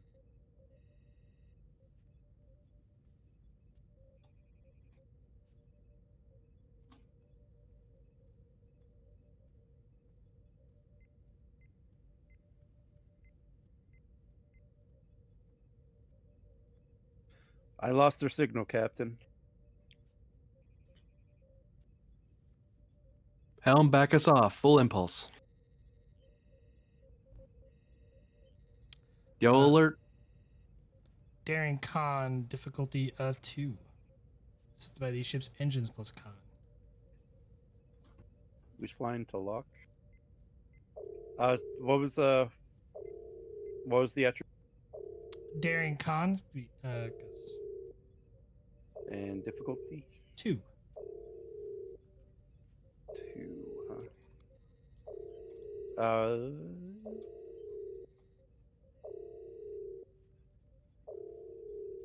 This is actually not the greatest roll. Go ahead and take 2 threat, and I'll use a momentum.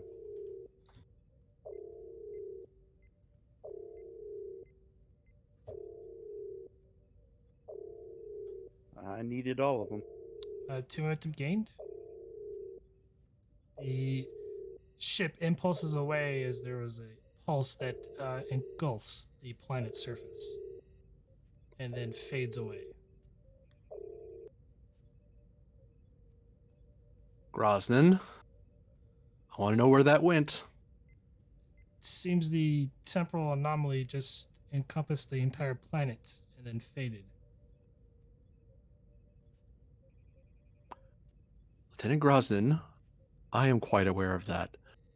I want a scan of that last space. I want a probe in that area. And I want a calculation as to when or where they went. Give me reason plus science, difficulty of 4. Assisted by the ship's computers plus science. He can have a determination, by the way. Because I'm getting kind of in his face. I'm still keeping the console between me and him, but still. getting a little in his face now. 'Cause I'm starting to get upset. Gah. Yes. Whoever wants to roll for him. Stretch. Doctor could probably throw for. Who am I rolling for?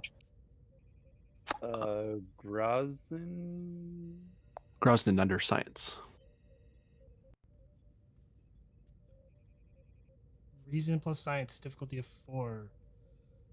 This is by these ships Did you say computers four? plus science.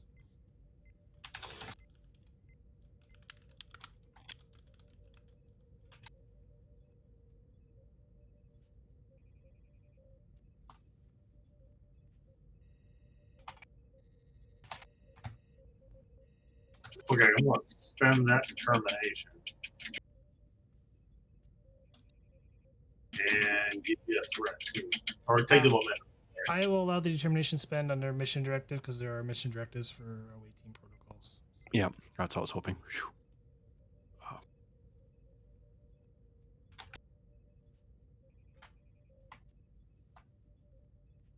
Oh, that got it. But we'll see if it generates any momentum. Ship did a thing. Computers, science. You get one of the momentum's back. You're That down to would've whipped 2 it. momentum. Okay.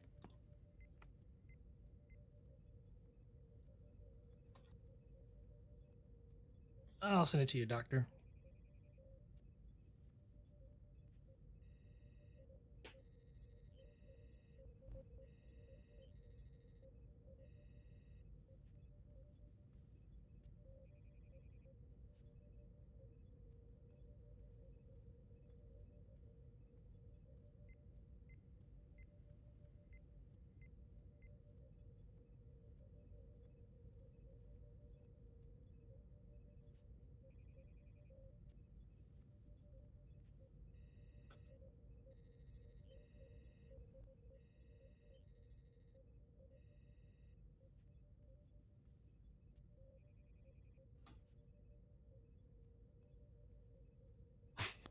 Cal, the waiting's gone, sir.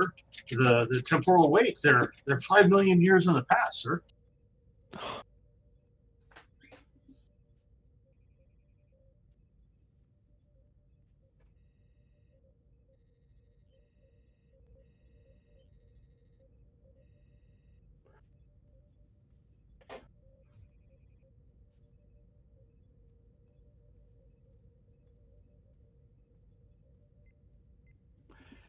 Any other temporal anomalies in the area? He says as he sits down. Question is, are we in any danger?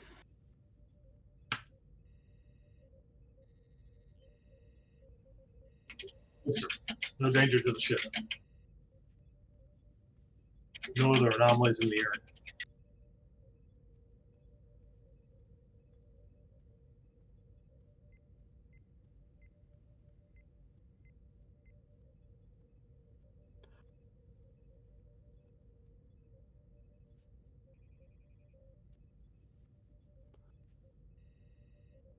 Is there any way we can induce the anomaly to occur again, possibly pull them back?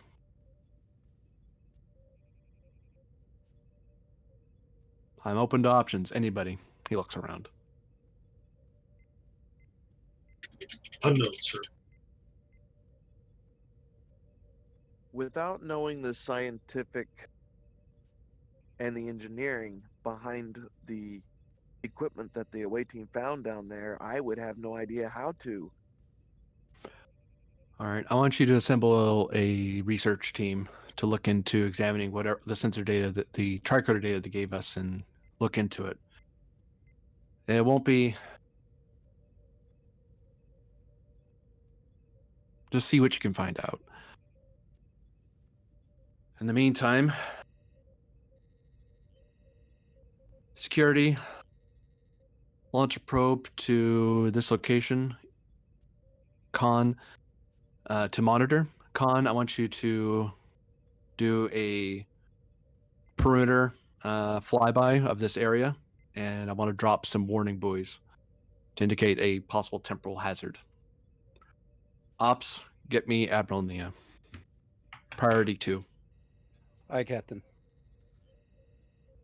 Meanwhile,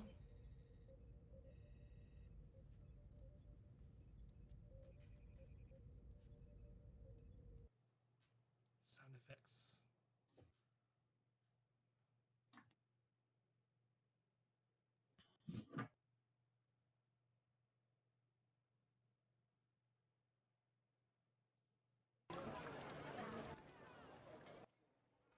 That's not going to work.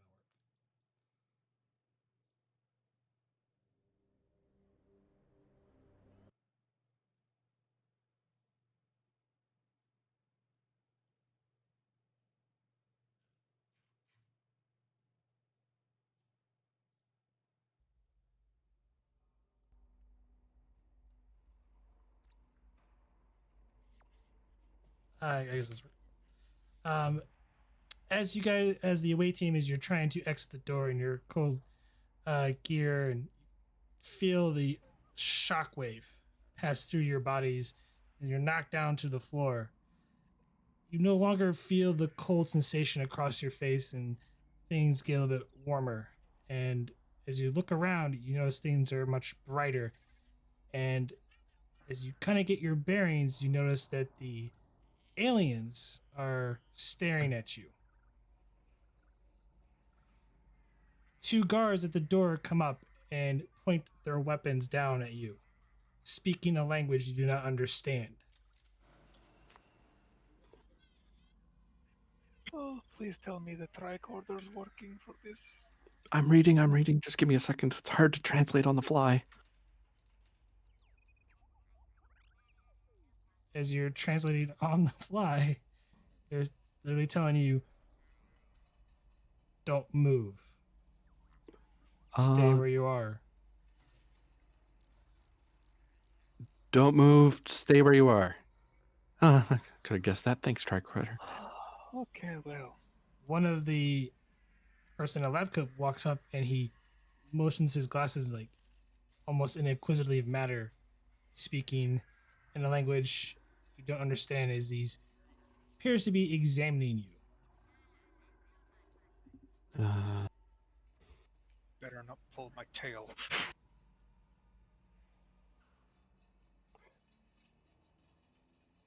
I don't think they understand us yet. Vogel, orders? I'll try to translate what I can, but the Tricorder's going to be a little slow. Just no sudden movements. I am Lieutenant Vogel of the starship Tenshi.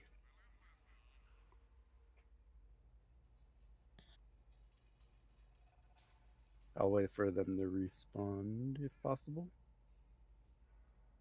If we can just get the tricorder to have their word for translator on it, and we say that, it might help. Charlotta, mira, uyo. Ni o. I'm sorry, I don't understand you. Malupalito. Keep them talking. I might be able to put the translation into our comm badges. And as he continues to talk, remarkable. Aha. I got it. This one appears to be of some sort of feline creature. This one looks remarkably close to us. I wonder why the pigmentation is blue.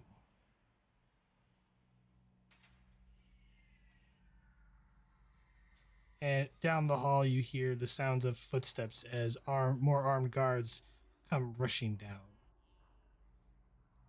With that, this will be to be continued.